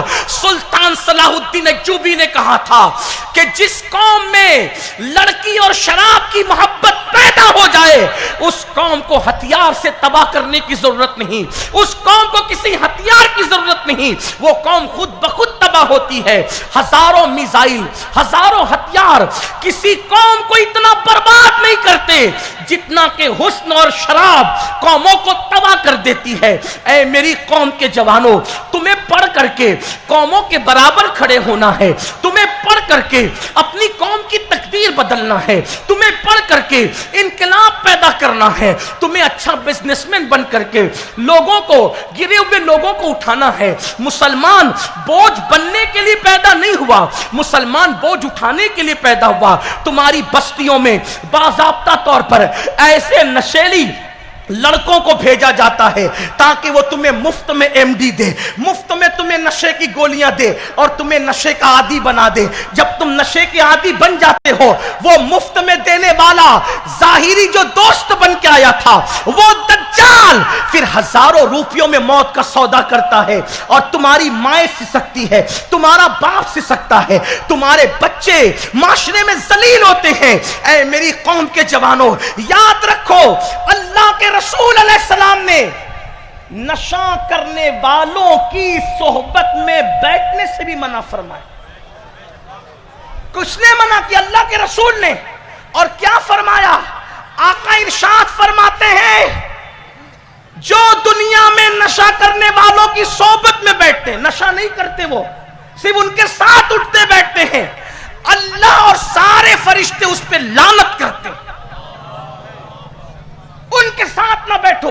میں حیران ہوں یا رسول اللہ, میں نشہ نہیں کر رہا ہوں, نشہ کرنے والوں کے ساتھ بیٹھ رہا ہوں, آپ کہہ رہے ہیں کہ لعنت ہو رہی ہے, اللہ ناراض ہو رہا ہے, جنت کی خوشبو حرام ہو رہی ہے. میں نے تو نشہ نہ کیا. پھر جب غور کیا تو پتا چلا کہ نشہ کرنے والوں کی تعداد صحبت کی وجہ سے بڑھتی ہے. اور یہاں جو ہزاروں کا مجمع مسلمانوں کا ہے, میں اپنے بھائیوں سے اور بہنوں سے کہتا ہوں, بچی اللہ کی امانت ہے, اپنے بچوں کو اچھی صحبت میں رکھو, بری صحبت میں مت جانے دو. اپنے بچوں کو پہ کڑی نظر رکھو کہ تمہارے بچے کس کے ساتھ اٹھتے ہیں, کس کے ساتھ بیٹھتے ہیں, اسکول کس کے ساتھ جاتے ہیں, کالج میں کس کے ساتھ کھاتے پیتے ہیں, یونیورسٹی میں کس کے ساتھ گھومتے پھرتے ہیں. کیونکہ صحبت انسان کو بناتی بھی ہے, صحبت انسان کو بگاڑتی بھی ہے. تو میری قوم کے جوانوں, یہاں تک فرمایا, ام المومنین سیدہ عائشہ صدیقہ فرماتی ہے کہ جو نشہ کرتے ہیں ان کو قرضہ مت دو, نشہ کرنے والوں کو قرضہ مت دو. جس نے نشہ کرنے والے کو قرضہ دیا اس نے گویا کہ مسلمان کو قتل کرنے میں مدد کی. مسلمان کا قاتل اور نشہ کرنے والے کو قرضہ دینے والا دونوں برابر برابر قرار دیا. یعنی نشہ کرنے والوں کو قرضہ مت دو. کیوں مت دو؟ ارے جب اس نشیلی کو قرضہ نہیں ملے گا وہ کس پیسے سے نشہ کرے گا؟ اس کا سوشل بائیکاٹ کرو. ام المومنین سیدہ عائشہ صدیقہ فرماتی ہے نشہ کرنے والوں کو اپنی بیٹیاں نہ دو, نشہ کرنے والوں کے گھر میں اپنی بیٹیوں کے رشتے نہ دو، ان کا سوشل بائیکاٹ کرو۔ فرمایا وہ بیمار پڑے ان کو دیکھنے مت جاؤ، وہ مر جائے ان کا جنازہ نہ پڑھو۔ یہ ام المومنین کا قول ہے۔ جب تم ان کے جنازے میں نہیں جاؤ گے تو لوگوں کو عبرت ہوگی کہ ایسی بدترین اور ذلت کی موت ہے یہ۔ حالانکہ حنفی ہونے کی وجہ سے میرا نظریہ نماز جنازہ کے لیے وہی ہے کہ کبائر کے مرتکب کی نماز جنازہ پڑھی جائے گی، لیکن یہاں میں ام المومنین کو کوٹ کر رہا ہوں۔ ام المومنین کہتی ہے نشہ کرنے والا بیمار پڑے چھوڑ دو اس بدبخت کو، تڑپنے دو بیماری میں تاکہ دوسروں کو عبرت ہو۔ ایک تڑپے گا مگر ہزاروں زندگیاں محفوظ ہو جائے گی، ایک سسکے گا لیکن لاکھوں زندگیاں نشہ کرنے سے بچ جائے گی۔ نشہ کرنے والوں پہ رحم مت کرو، اگر وہ بیمار ہے اس کو دیکھنے مت جاؤ، وہ مر جائے اس کا جنازہ پڑھنے مت جاؤ۔ ام المومنین فرما رہی ہے ان کو اپنی بیٹیوں کے رشتے نہ دو، اور اگر جن لوگوں نے ان کو اپنے گھر میں رکھا ہے اس گھر میں بھی اپنی بیٹیوں کے رشتے نہ دو۔ کیوں؟ اگر تم اپنی بیٹی کا رشتہ دو گے بیٹی کو بچہ پیدا ہوگا، اگر وہ گھر کا دیور ہے تو وہ نشیلی تمہاری بچی کے بیٹے کا چچا ہوگا، تو چچا کو دیکھ کے کیا بھتیجا نہیں بگڑے گا؟ اگر وہ بڑا ہے تو تمہاری بچی کے بیٹے کا وہ بڑا باپ ہوگا، کیا بڑے باپ کو دیکھ کر وہ نہیں بگڑے گا؟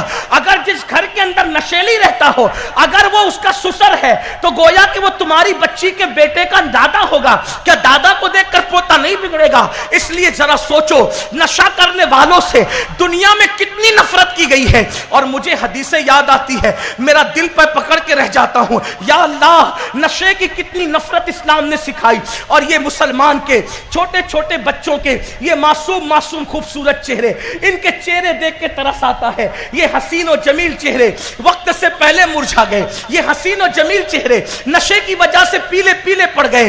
اے میری قوم کے جوانوں نشے کی لعنت سے نکلو، کیونکہ اللہ کے رسول علیہ السلام نے فرمایا جس نے دنیا میں نشہ کیا ہوگا جب وہ مر کے قبر میں داخل کیا جائے گا تو مرنے کے بعد اس کے لاشے کا چہرہ قبر میں قبلے کی طرف نہیں ہوگا بلکہ قبلے سے پھیر دیا جائے گا، اور نشہ کرنے والے جب قیامت کے دن اٹھیں گے یا تو سور کی شکل میں اٹھیں گے یا تو بندر کی شکل میں اٹھیں گے۔ نعرے میں تکبیر! نہیں کہہ رہا ہوں، تمہارے اور میرے سچے رسول نے فرمایا۔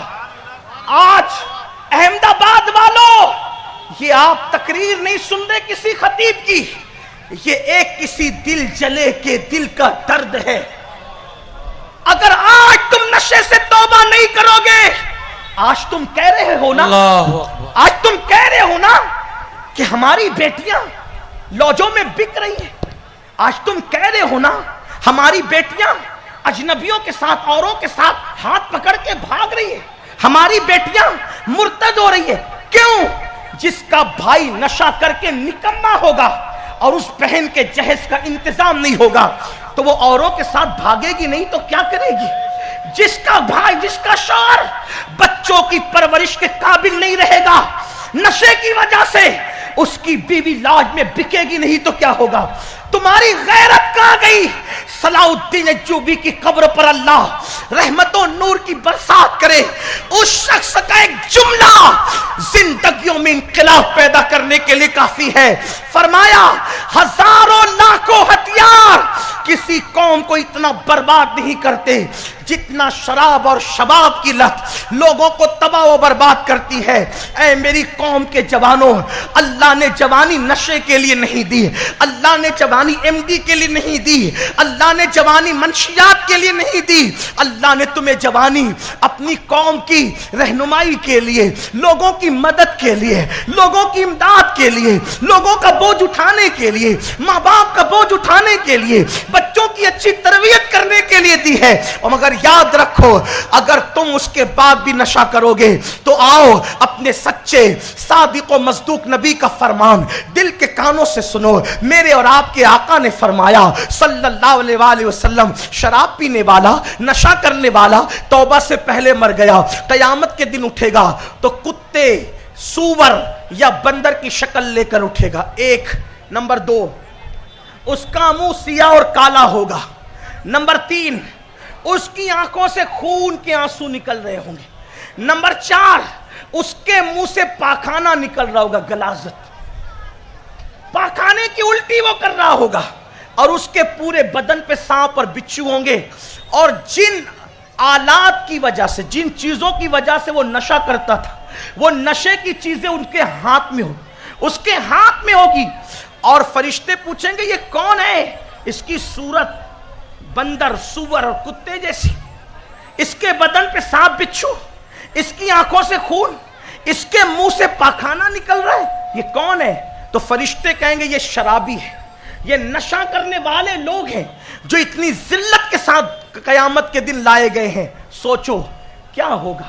دنیا میں گٹروں کے کنارے پڑے رہے، دنیا میں ماں باپ کے قابل نہ رہے، دنیا میں بیوی بچوں کے قابل نہ رہے، اور آخرت کا ہمیشہ کا عذاب، آخرت میں ہمیشہ کا عذاب۔ میرے آقا فرماتے ہیں جب کوئی مسلمان چوری کرتا ہے، چوری کرتے وقت وہ مومن نہیں رہتا۔ آقا فرماتے ہیں چور چوری کرتے وقت مومن نہیں رہتا، نشہ کرنے والا نشہ کرتے وقت مومن نہیں رہتا، زنا کرنے والا زنا کرتے وقت مومن نہیں رہتا۔ آپ غور تو کریں کس طرف جا رہے ہو۔ اللہ کے عذاب کو برداشت کرنے کی طاقت نہیں ہے۔ آؤ آج توبہ کرو، آج بدلو، زندگی میں انقلاب پیدا کرو۔ میرے بھائی اگر آج سے پہلے کوئی نشے میں تھا، آج سے پہلے کسی نے بچی کو قتل کیا، آج سے پہلے کسی نے زنا کیا، میں تو میرا عنوان آج یہ بھی نہیں، لیکن سی بات نکل آئی تو عرض کروں، زنا اتنا بدترین جرم ہے، جب زنا ہوتا ہے تو اللہ کا عرش کانپتا ہے۔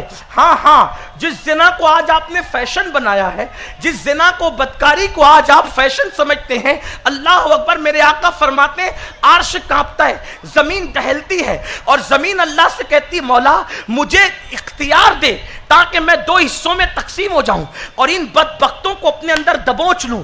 فرمایا گیا زنا وہ گناہ ہے کہ جس کی سزا زنا کرنے والے کی نسلوں کو ملتی ہے، اس کے بیٹوں کو، اس کے پوتوں کو، اس کے نواسیوں کو زنا کی نحوست نسلوں میں منتقل ہوتی ہے اگر کوئی توبہ نہ کرے۔ کچھ لوگ کہتے ہیں مولانا ہم اتنے نیک ہیں، پرہیزگار ہیں، زکوٰۃ بھی دیتے ہیں، نماز بھی پڑھتے ہیں، ہمیشہ پریشان رہتے ہیں، اتنے بڑے بڑے پیر صاحب لوگ ہمارے گھر میں آتے ہیں۔ میرے عزیز کوئی یقینی بات نہیں ہے، لیکن روایت میں آیا تو کہہ رہا ہوں، ہو سکتا ہے اوپر کی نسلوں میں کسی نے زنا کیا ہو، جس کی نحوست تمہیں مل رہی ہو، اس کی گندگی تمہیں مل رہی ہو۔ اسی لیے کہا گیا جب پریشان ہو جاؤ تو اپنے باپ داداؤں کے لیے مغفرت کی دعا کرو کہ ان کی غلطیاں کہیں تمہارے پلے تو نہیں آ گئی۔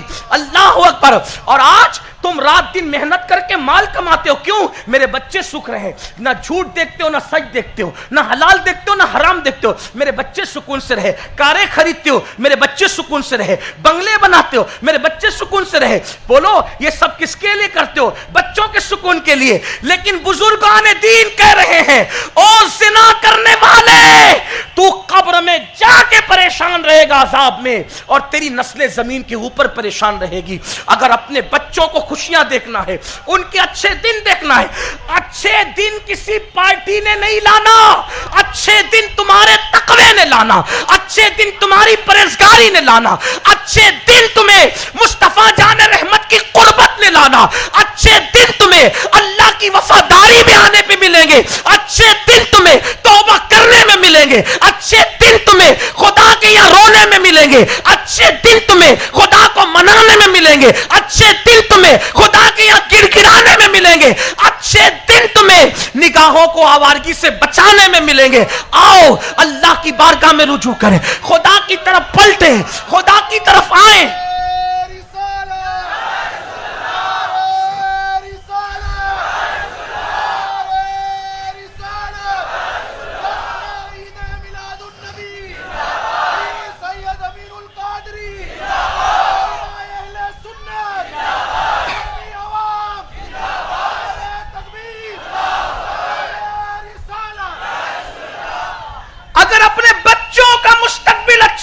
ہے بدلو، اور اگر نہیں توبہ کر سکتے زنا سے تو پھر سن لیں، فرمایا گیا جو جس حالت میں مرے گا اسی حالت میں اٹھے گا۔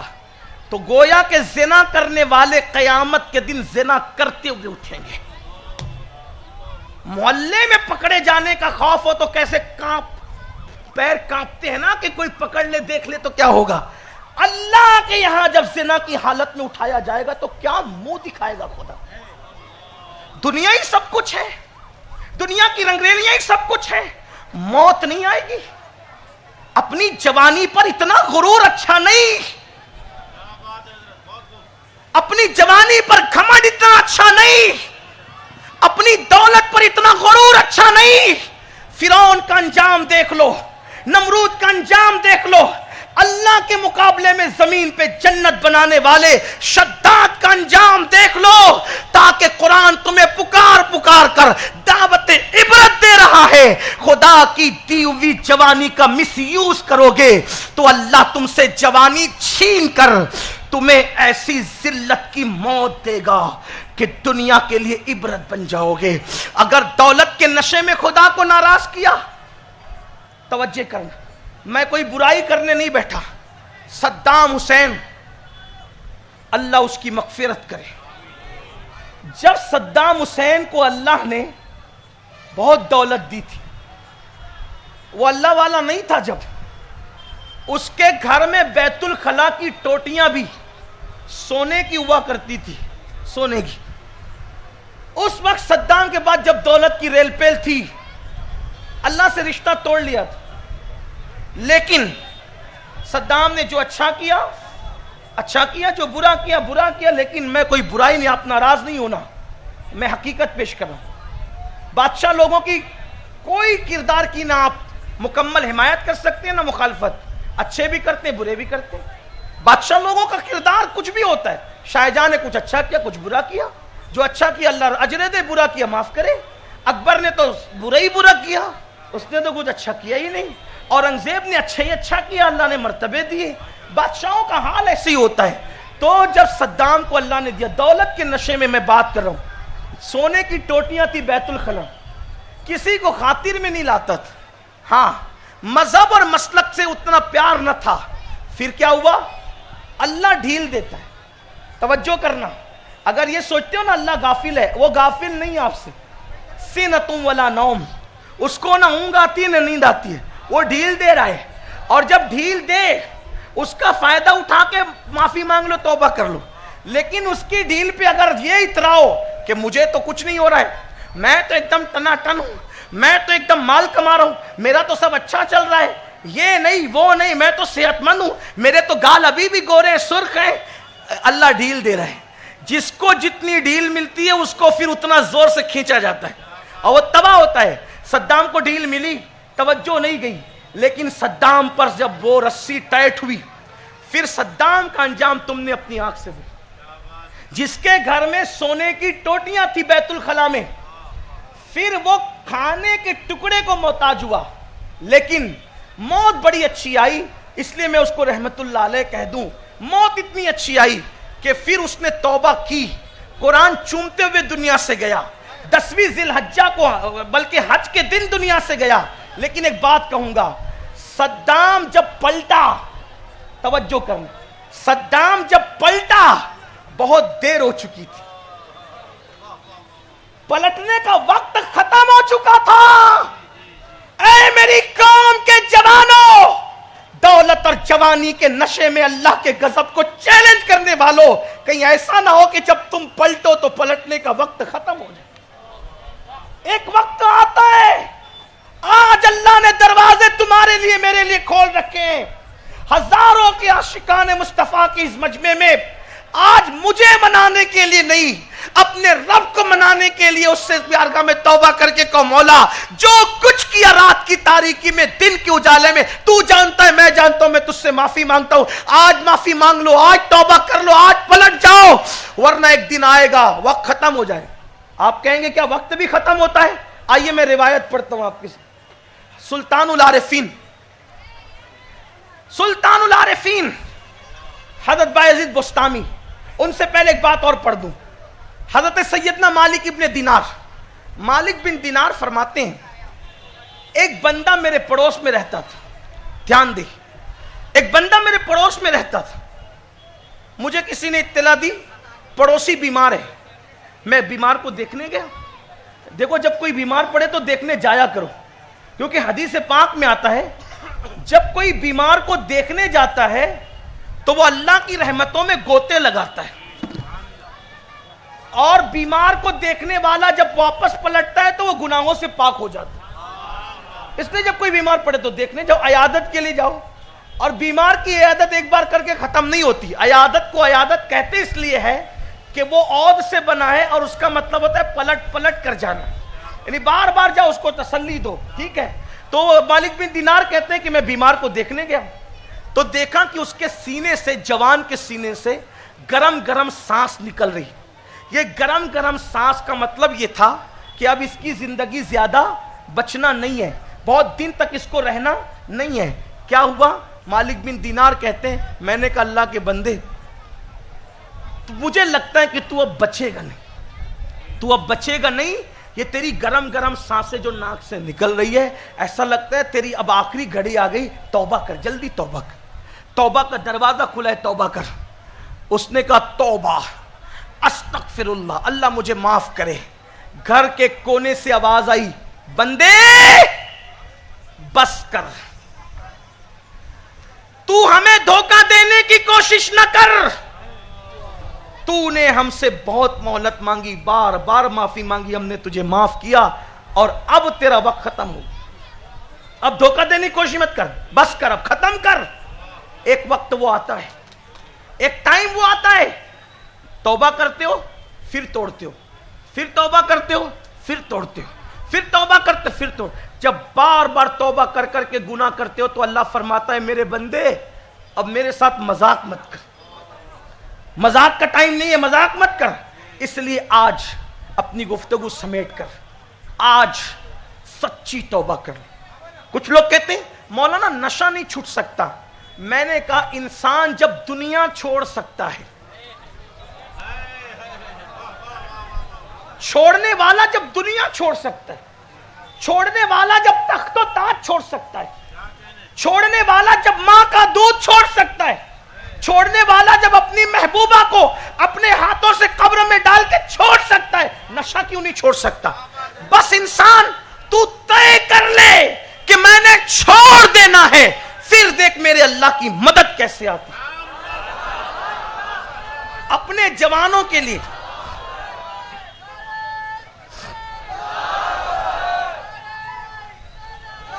نشہ بھی چھوٹ سکتا ہے، زنا بھی چھوٹ سکتا ہے، بدکاریاں بھی چھوٹ سکتی، اللہ کی طرف آؤ، اللہ سے صلح کر لو۔ آخری بات، مجھے بہت پسند ہے ایک شخصیت، ویسے تو سارے اولیاء ہی پسند ہے، لیکن ایک کردار جو ہمیں بہت متاثر کرتا ہے، ایک رات میں بدلنے والی شخص، ایک ایسا بندہ ولیوں کی کائنات میں ہے جس کی زندگی ایک رات میں بدل گئی، ایک رات میں۔ اگر آپ سننا چاہتے تو اسی پہ میں بات مکمل کر لوں تاکہ آپ کو حوصلہ ملے۔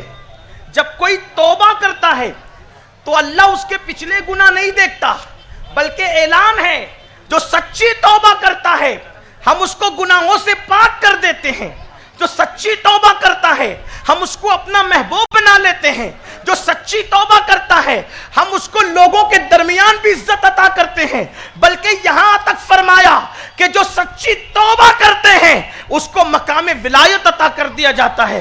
اور سچی توبہ یہ ہے اللہ سے عہد کرو اب گناہ نہیں کروں گا، پھر اس رستے مت جاؤ، بدل جاؤ۔ گناہ میں عزت نہیں ہے، نیکی میں عزت ہے، پاپ میں عزت نہیں ہے، تقوی میں عزت ہے۔ یاد رکھو جہاں گناہ ہے وہاں فنا ہے۔ میرے جوانوں، اپنے ہمیں بہت زندگی جینا ہے۔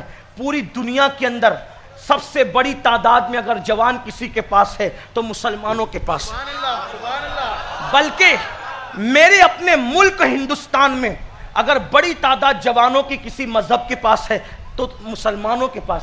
تم اگر ہوشیار ہو جاؤ، بیدار ہو جاؤ، گناہوں سے توبہ کر لو، چھوڑ دو شراب، ایم ڈی، زنا، عورتوں کے ساتھ نظریں لڑانا، پاپ کرنا چھوڑ دو۔ دیکھو حلال رستے ہیں، انجوائے کرو۔ میں لوگوں کو کہتا ہوں اسلام تنگی کا مذہب نہیں، انجوائے کرو، بس گناہ مت کرو۔ پارک میں جانا ہے نا، جاؤ۔ دوسرے مذہب منع کرتے ہیں پارک میں جانے میں، اپنا مذہب منع نہیں کرتا، مگر بس اتنے پارک میں جا کے کسی پہ پاپ کی نظر مت ڈال، بلکہ پھول کو دیکھ کے سوچ کہ یہ اتنا خوبصورت ہے تو اس کے بنانے والے کے حسن کا عالم کیا۔ اس کو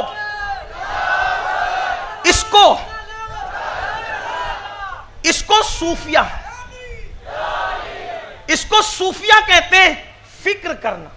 ایک ہے ذکر کرنا، اللہ اللہ اللہ الا اللہ، اللہ اکبر، لا الہ الا اللہ، سبحان اللہ، الحمدللہ، یہ سب کیا ہے؟ ذکر ہے. اور پھول کو دیکھا میرے اللہ نے بنایا، سمندر کی موجوں کو اٹھتے ہوئے دیکھ، جو مردہ پانی کو ایسے اٹھا کے ایسے گرا رہا ہے، کیا سوچا اس کو دیکھ کے؟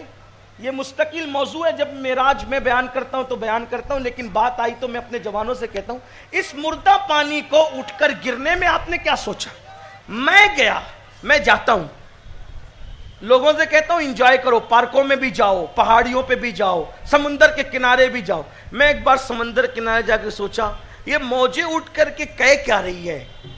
رات کا وقت تھا، تقریر کے بعد گیا تھا ممبئی کے کنارے پر، تو میں کہا یہ کہہ کیا رہی ہے؟ تو میرے دل نے کہا جیسے کوئی بے قرار محب اپنے محبوب کو ڈھونڈنے کے لیے جب اس کو تلاش کرنے پہ آتا ہے، یاد کرتا ہے تو وہ نہیں پاتا، تو وہ سر پٹکتا ہے، تو کہاں ہے، تو کہاں ہے، تو کہاں ہے؟ تو میں نے سوچا او نشہ کرنے والوں، اگر نشہ ہی کرنا ہے تو چلو میں بھی تمہارے ساتھ نشہ کروں، میں بھی تمہارے ساتھ نشہ کروں، مجھے بھی کراؤں نشہ، لیکن ایم ڈی کا نہیں کروں گا، شراب کا نہیں کروں گا، گولیوں کا نہیں کروں گا، ہیروائن کا نہیں کروں گا. امیر القادری کون سا نشہ چاہیے؟ میں نے کہا مجھے وہ نشہ چاہیے جو منصور کو ہوا تھا، وہ چاہیے جو ابو بکر کو ہوا تھا، وہ چاہیے جو عمر کو ہوا تھا، وہ چاہیے جو عثمان و علی کو ہوا تھا، وہ چاہیے جو کربلا کے حسین کو ہوا تھا، وہ چاہیے جو عباس غازی کو ہوا تھا، وہ چاہیے جو عبد القادر جیلانی کو ہوا تھا، وہ چاہیے جو معین الدین کو ہوا تھا، وہ چاہیے جو صابر کلیر کو ہوا تھا، وہ چاہیے جو محبوب الہی کو ہوا تھا، وہ چاہیے جو قطب عالم اور شاہ عالم کو ہوا تھا. وہ کیا نشہ ہے؟ میں نے کہا اسی نشے کو تو نشہ عشق رسول کہتے.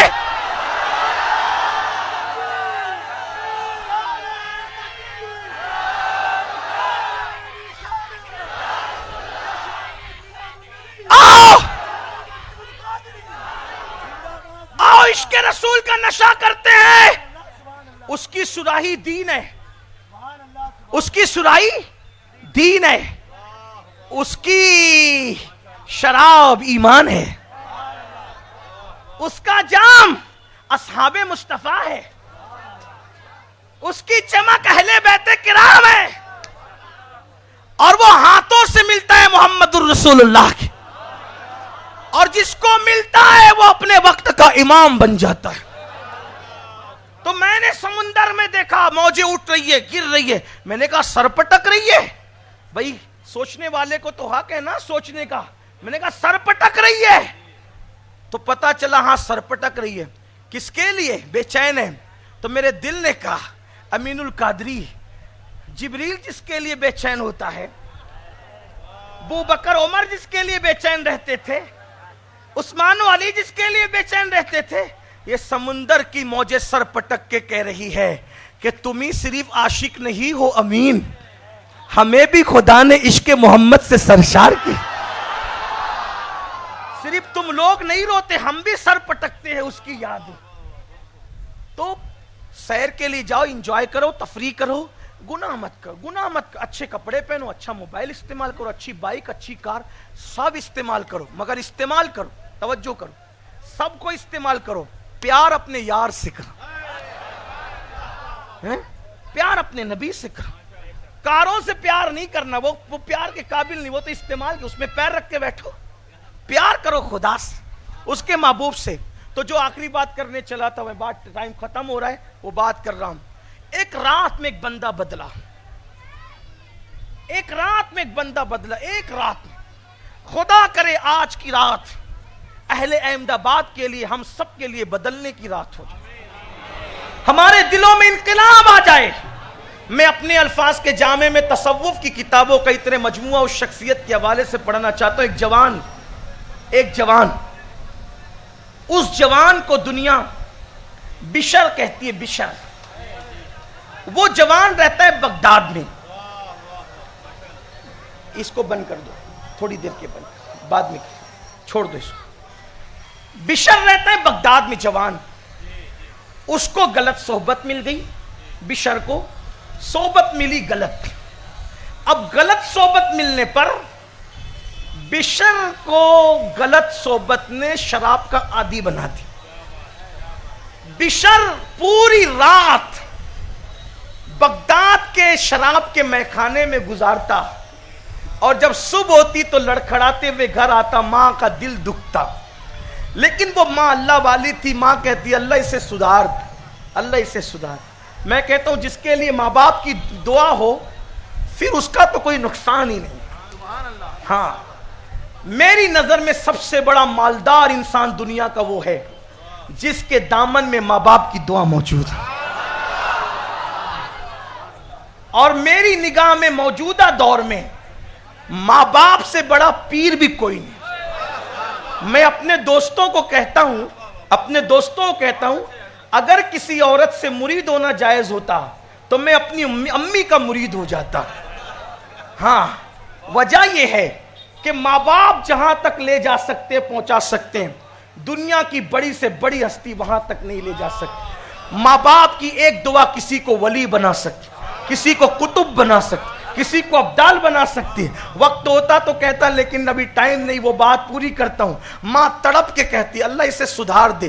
ماں کی دعا کبھی رد نہیں ہوتی، نہ اس کی دعا رد ہوتی ہے نہ اس کی بد دعا رد ہوتی ہے۔ اس لیے آپ سے کہتا ہوں کبھی ماں باپ کی بد دعا مت لینا، ورنہ تباہی اور بربادی کے سوا کچھ نہیں ہوگا۔ اور نشہ کرنے والے تو یہ کرتے ہی ہے، ماں کو مار بھی سکتے ہیں، باپ کو مارتے بھی ہیں، گالیاں بھی دیتے ہیں، پتہ نہیں کیا کیا کرتے ہیں، لیکن بشر وہ خوش نصیب ہے کہ نشے میں ہو کر بھی اس کو اتنا ہوش ہوتا تھا ماں سے بدتمیزی نہیں کرنا، ماں کے ساتھ جو وہ لحاظ کرنا۔ ماں تڑپتی تھی، ایسے ہی دن چلتے رہے۔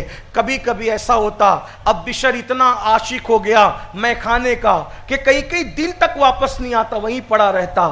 کہتے ہیں ایک دن بغداد معلیٰ کی سرزمین پر دن کا سورج دجلہ کی باہوں کے اندر اچانک گوتا لگاتا ہے، اور پھر رات اپنی سیاہ زلفیں بغداد کے شہر پر بکھیرنا شروع کر دیتی ہے۔ سونے والے بستروں پر سوتے ہیں، رونے والے مصلے پر روتے ہیں۔ ایسے میں بشر اپنے گھر سے میخانے کی طرف جاتا ہے۔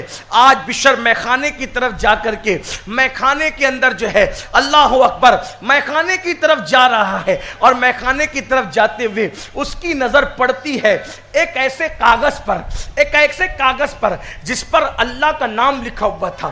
ایسے کاغذ پر نظر پڑتی ہے، اللہ کا نام لکھا ہوا تھا۔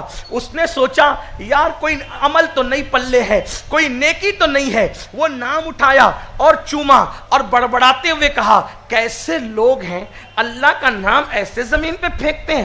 اٹھا کر کے تعظیم کی جگہ عزت سے رکھا، اور پھر میں کھانا چل دیا۔ وہاں جام کے جام چلتے رہے، سرائیاں انڈیلی جاتی رہی، اور اللہ اکبر شراب کا دور چلتا رہا۔ شراب اور شباب اور شاعری تینوں شین ایک دوسرے کے ساتھ مکس تھے۔ ایسے عالم کے اندر اللہ اکبر ایک اللہ کا برگزیدہ بندہ مصلے پر آہیں بھر رہا تھا، آہو بکا کر رہا تھا۔ اچانک آنکھ لگی، اونگ سی آئی، کوئی کہنے والا کہہ رہا ہے اٹھو مصلے پہ بیٹھنے کا وقت نہیں ہے، اور جا کر بشر کو بشارت دو کہ بشر ہمارا یار ہے، بشر ہمارا دوست ہے، بشر کو ہم نے اپنا بنا لیا ہے۔ ہائے ہائے ہائے، انہوں نے سوچا دھوکا دھوکا دھوکا، شیطانی وسوسہ، بشر بھی خدا کا دوست ہو سکتا ہے؟ وہ تو دشمن خدا ہے، وہ تو رات دن میخانے میں ڈوبا ہے، کیا وہ خدا کا دوست ہو سکتا ہے؟ پھر اس کے بعد وضو کیا، پھر مصلے پہ گر گڑایا، آہو بکا، پھر آنکھ بند ہوئی، اور اپنے آپ پہ قبضہ نہیں تھا، اختیار نہیں تھا، آنکھ پھر بند ہوئی۔ پھر کا کہتے ہیں نا جاؤ خوشخبری سناؤ، بشر ہمارا یار اور ہمارا محبوب ہے۔ اے میری قوم کے جوانوں، خدا کی دوستی کسی کے باپ کی جاگیر نہیں ہے۔ میرا خدا صرف نیکوں کی اولاد کو اپنا ولی نہیں بناتا، وہ اللہ جس کو چاہتا ہے اس کے لیے راستے پیدا کر دیتا ہے۔ صرف حاجی نمازی کی بنیاد پر کوئی خدا کا ولی نہیں بنتا۔ وہ کسی کو اپنا بنانا چاہے تو اس کا نام زمین سے اٹھا کر اوپر رکھنے کی بنیاد پر کبھی مقام ولایت عطا کر دیا جاتا ہے. وہ جس کو چاہتے نوازتا ہے, اس کو نوازنے کے انداز آتے ہیں. اللہ اکبر. تو کریم ہی جو ٹھہرا تو کرم کے کیا ٹھکانے, تو نوازنے پہ آئے تو نواز دے زمانے. اے میرے جوانوں, تم نے خدا کی عظمت نہ سمجھی, اس کی عطا نہ سمجھی, اس کی قدر نہ کی. نادان سب کے در پہ بھیک مانگنے والے, کبھی اس کی چوکھٹ پہ آ کے بھی مانگ. سب سے رشتہ جوڑنے والے, کبھی اس سے رشتہ جوڑ کے بھی دیکھ. سب کے آگے گڑ گڑانے والے, کبھی وہاں کے بھی گڑ گڑا. سب کے لیے رونے والے, کبھی اس کے لیے بھی رو کے دے. سب کے لیے قربانی دینے والے, کبھی اس کے لیے قربانی دے کے دے. سب کے لیے جگنے والے, کبھی راتوں کو اس کے لیے بھی جگ کے دے. پھر دیکھ وہ تجھے اپنا کیسا قرب عطا کرتا ہے, اپنے انعامات کی کیسی بارش کرتا ہے. افسوس تم دوستوں کے ساتھ تو رات کے 3 بجے تک گپ شپ کرتے ہو, 3 بجے تک اللہ کے ساتھ کیوں وقت نہیں گزارتے؟ آپ کہیں اللہ کے ساتھ. میں نے کہا ہاں, اللہ فرماتا ہے جب تم میرا ذکر کرتے ہو تو میں تمہارے ساتھ ہوتا ہوں. جب تم میرے بارگاہ میں گڑ گڑاتے ہو تو میں تمہارے ساتھ ہوتا ہوں. سب کا ساتھ چاہتے ہو, وہ کہہ رہا ہے میں تیرے ساتھ ہوتا ہوں. نادان ہوں. اس خدا وحدہ لا شریک کی عظمت کو سمجھو, اس سے رشتہ جوڑو, اس کے قریب آؤ.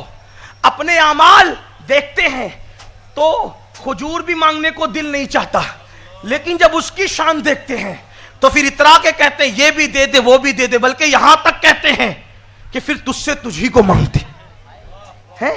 جب اس کی شان دیکھتے ہیں تو کہتے ہیں پھر تجھ سے یار ہی کو مانگتے, اور اس کی شان ہے پھر وہ اپنا بنا بھی لیتا ہے. تو کیا ہوا؟ کہا جاؤ, کہہ رہے ہیں کہ بشر سے کہہ دو ہمارا یار ہو گیا, دوست ہو گیا.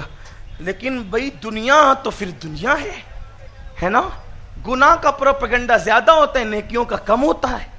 پھر سوچا دھوکہ, شیطانی وسوسہ, یہ شرابی آدمی اللہ تو کب سے محو ہے, تو دشمن خدا ہے. پھر تیسری بار وضو کیا, پھر عبادت میں لگ گئے, پھر آنکھ اونگائی, کہہ دیا نا جا. بلکہ بعض بزرگوں نے یہاں تک کہا اگر جا کے ہمارا پیغام نہ پہنچایا تو اپنے دوستوں کی فہرست سے تیرا نام کاٹ دیں گے. جاؤ. اٹھے, اٹھ کر کے چل پڑے. آج خدا خانے کی طرف قدم جانے والے میں خانے کی طرف قدم جا رہے ہیں. وہاں تو جام و سرائی کا دور چل رہا ہے. وہاں پہنچے, میں خانے کے داروغہ نے کہا کیا بات ہے جناب, اتنی رات کو آپ؟ شیخ جی آپ کا یہاں کیا کام؟ یہاں تو میں خانہ ہے. تو کہا میں خانہ ہے لیکن کسی کا پیغام سنانا ہے. کہا وہ کون ہے؟ کہا بشر کو بلاؤ, اس کا میں ایک پیغام لے کر آیا ہوں, قاصد ہوں کسی کا. تو کہا وہ تو اپنی سود میں ہی نہیں, وہ تو اپنی دھن میں نہیں, وہ تو دھوتے شراب میں. اس سے کہہ دو کہ پیغام لایا ہوں, پھر بات کریں. کہا ٹھیک. گئے, حالت عجیب تھی. بشر اٹھو, تمہارا پیغام کوئی قاصد لے کے آیا. اس نے کہا جا یہاں سے. بشر نے کہا جا یہاں سے. اس نے وہ بھگا رہا ہے, نہیں سنتا تیرا پیغام. اس سے کہنا انسان کا نہیں یار کا پیغام لے کے آیا ہوں. یار کا پیغام, خدا جانے اس کی زبان میں کیا تاثیر تھی. داروغہ نے کہا آنے والا دیوانہ لگتا ہے, وہ کہتا ہے انسان کا پیغام نہیں یار کا پیغام. جیسے یار کا نام سنا نشہ کافور ہوا, اٹھ کے کھڑے ہو گئے. یار نے پیغام بھیجا ہے. کیا پیغام ہے اس کا؟ واپس آئے دروازے پر. کیا بات ہے؟ کہا یار نے پیغام بھیجا ہے. کہا کیا بھیجا؟ کہا اس نے بشر کو اپنا بنا لیا, اپنا محبوب بنا لیا. کہا ثبوت کیا ہے؟ ایسا ثبوت پیش کر جس کو میں اور وہ جانتا کوئی نہیں جانتا. تو اس نے کہا جب میں عبادت میں تھا تو کہنے والا کہہ رہا تھا بشر نے میرا نام زمین سے اٹھا کے بلندی پہ رکھا, میں نے اس کے سارے جرائم معاف کر کے اس کو مقام ولایت عطا کر دیا. بشر رو پڑا. توجہ کریں, بشر رو پڑ.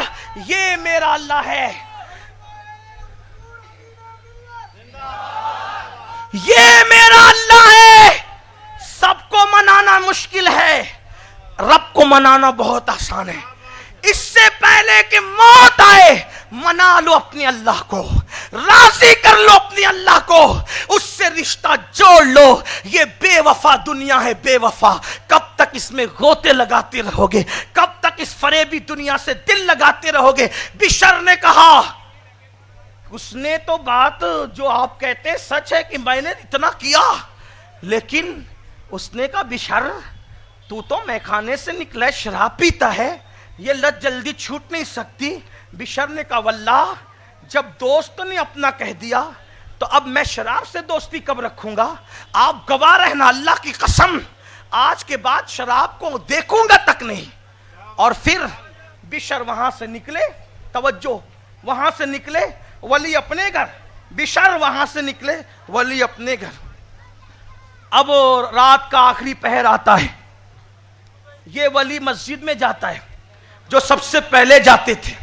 وہاں گئے تو دیکھا کونے سے کسی کے رونے کی آواز آ رہی, کوئی رو رہا ہے. دل میں خیال آیا کوئی مسافر تو نہیں آ گیا بستی میں, کیونکہ مسجد میں سب سے پہلے تو ہم ہی آتے تہجد کے لیے. کون آیا؟ جب دیکھا تو کوئی اور نہ تھا, وہ بشر ہی تھا جو سجدے میں رکھ کے اللہ کی بارگاہ میں گریہ کر رہا تھا. تب آنکھ میں آنسو آ گئے, مولا اگر تو کسی کو بلانا چاہے تو ولیوں سے پہلے پھر کوئی بشر اس طریقے سے آتا ہے. اب بشر نے سچی توبہ کر لی, توجہ کریں, سچی توبہ کر لی. میرے تمہاری طرح مکر نہیں, روزانہ کان کھینچتے ہیں, روزانہ استغفر اللہ پڑھتے ہیں, گال پیٹتے ہیں, لیکن جو کرنا ہے وہی کرتے. کتنے مکار ہے. خدا کے ساتھ جو قوم وفا نہ کرے اس قوم کے ساتھ کون وفا کرے؟ جو قوم خدا کے ساتھ وفا نہ کرے اس قوم کو عزت کہاں ملے؟ اللہ اکبر, اللہ اکبر. بشر نے کہا توبہ کر لی ہے, میں عالم نہیں, میرے پاس علم نہیں, میں علم سیکھوں گا, علم سیکھوں گا. بغداد سے نکلے, مکہ شریف گئے. مکہ شریف میں جھاڑو لگاتے تھے حرم میں, اور وہاں کے علماء کی خدمت کر کے ان کے ساتھ علم حاصل کرتے تھے. پتہ ہے بشر بغداد سے مکہ گئے اور چند سال کے بعد جب لوٹے تو بشر 2 لاکھ حدیثوں کے حافظ بن کر کے 2 لاکھ حدیثوں کے حافظ بن کے لوٹے. اور جب علم اتنا آ گیا تو زمین پہ پھر چپل نہیں پہنتے تھے. کہتے تھے جو زمین میرے یار نے بنائی اس پر میں چپل پہن کے کیسے چلوں؟ تو دنیا نے ان کو حافی کہنا شروع کر دیا, حافی کہنا شروع کیا, یعنی ننگے پیر. اب اللہ اکبر, بشر کی عزت جانور بھی کر رہے توبہ کے بعد. جس گلی سے بشر گزرتے تھے اس گلی میں جانور کبھی گوبر اور گندگی نہیں کرتے تھے تاکہ بشر کے پیر میں لگ نہ جائے. ارے نادان, گناہ چھوڑ دے, جانور بھی تیری عزت کریں گے. تو کیا عزت کے لیے پھر رہا ہے؟ آئی فون ہوگا تو لوگ میری عزت کریں گے, مرسیڈیز کاریں ہوگی تو عزت کریں گے. ارے یہ سب چیزیں تو نچنیاں اور جسم بیچنے والے بھی آئی فون کما لیتے ہیں, کاریں کما لیتے ہیں, لیکن یاد رکھ خدا کی دی ہوئی عزت صرف مومنوں کو ملتی ہے. قرآن کہتا ہے وَلِلَّهِ الْعِزَّةُ وَلِرَسُولِهِ وَلِلْمُؤْمِنِينَ. اللہ فرماتا ہے عزت اللہ کے لیے ہے, عزت اللہ کے رسول کے لیے ہے, اور عزت صرف ایمان والوں کے لیے ہے. تمہارے لیے عزت ہے دونوں جہان کی. مومن بن جاؤ, زمین پہ رہو گے, ہر انسان عزت کرے گا, جانور عزت کرے گا, قبر میں جاؤ گے فرشتے عزت کرے. لوگ کہ نہیں نہیں مولانا, آج کافر لوگ بہت زیادہ, مشرک لوگ تعصب کرتے ہیں, ہمیں وہ عزت نہیں کرتے. میں نے کہا تو بھی مسلمان, تو بھی مسلمان, غریب نواز بھی مسلمان. تجھے موب لنچنگ سے مار رہے اور وہاں جا کے سر ٹیک رہے, دونوں تو مسلمان ہو. تجھے کیوں مارتے, وہاں کیوں پھول چڑھاتے, وہی لوگ کیوں پھول چڑھاتے. غریب نواز بتا رہے تو نماز چور مسلمان ہے, فجر میں سوتا پڑا رہتا ہے, اس لیے اللہ نے تجھے دشمن بنا دیا. اور دیکھ میں نے جاگ جاگ کر عبادتیں کی تو اللہ نے کافروں کے دل میں بھی میری محبت پیدا کی. یہ یہاں کے پھول چڑھا, یہی تو ہے نا, یہ غریب نواز سے سیکھو. تو بات سمیٹتے ہوئے ٹائم تو ہو چکا, پورا واقعہ کر لوں, میں بات پوری کر لیتا ہوں. تو کہا بشر جس گلی سے گزرتے اس گلی میں جانور کبھی گندگی نہیں کرتے, جانور بھی عزت کرتے تھے. اور پھر کیا ہوا؟ اللہ اکبر. ایک دن ایسا ہوا, اب توجہ سے سنیں, ایک دن ایسا ہوا کہ بغداد کے اکثر ولیوں نے خواب دیکھا کہ اللہ کے رسول بغداد کی گلیوں میں چل رہے ہیں. کہاں چل رہے ہیں؟ بغداد. ہم اس مسلک کے ماننے والے نہیں جو کہتے مر کے مٹی مل گئے, ہم تو کہتے تو زندہ ہے واللہ, تو زندہ ہے, میرے چشم عالم سے چھپ جانے والا. ارے جو شہید زندہ ہے تو شہید جس کے صدقے میں زندگی پاتا ہے وہ محمد الرسول اللہ کیوں نہ زندہ ہوں گے؟ بغداد کی گلیوں میں رسول اللہ چل رہے ہیں، آنکھ میں آنسو ہے، اولیاء پوچھتے آقا ہمارے ماں باپ آپ پہ قربان، آنسو نظر آ رہے ہیں، آپ بغداد میں چل رہے ہیں، گلیوں میں پیدل چل رہے ہیں، وجہ کیا ہے؟ تو فرمایا تمہیں پتا نہیں آج میں میرے بشر کو لینے آیا ہوں، آج میں بشر حافی کو لینے آیا ہوں۔ جب لوگ اٹھے تو پتا چلا سیدنا بشر حافی اس دنیا سے پردہ فرما چکے۔ لوگوں نے کہا بشر نہیں گیا دنیا سے بلکہ اللہ کا خوف چلا گیا۔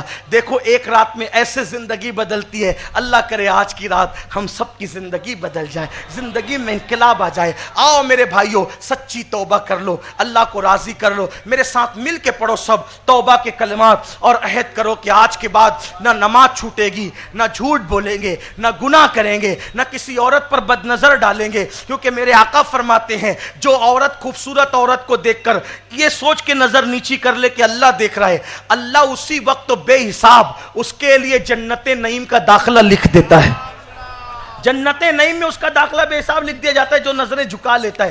آئیے ہم سب مل کے، میں بھی اب سب اللہ کی بارگاہ میں جس نے جو گناہ کیا ہر گناہ سے توبہ کریں۔ پڑھیے میرے ساتھ مل کر استغفر اللہ استغفر اللہ استغفر اللہ ربی من کل ذنب واتوب الیہ لا الہ الا اللہ محمد الرسول اللہ صلی اللہ علیہ وآلہ وسلم۔ یا اللہ یا رحمان یا رحیم، ہم تیری بارگاہ میں اپنے تمام گناہوں سے توبہ کرتے ہیں، ہماری توبہ قبول فرما، ہمیں نمازی بنا، نیکیوں کی توفیق دے، سنتوں پر عمل کا جذبہ عطا فرما۔ بس اب یہ عہد پہ قائم رہیے، کل سے ایک نئی زندگی کا آغاز کیجئے۔ اللہ ہم سب پر کرم کی نظر فرمائے۔ السلام علیکم ورحمۃ اللہ۔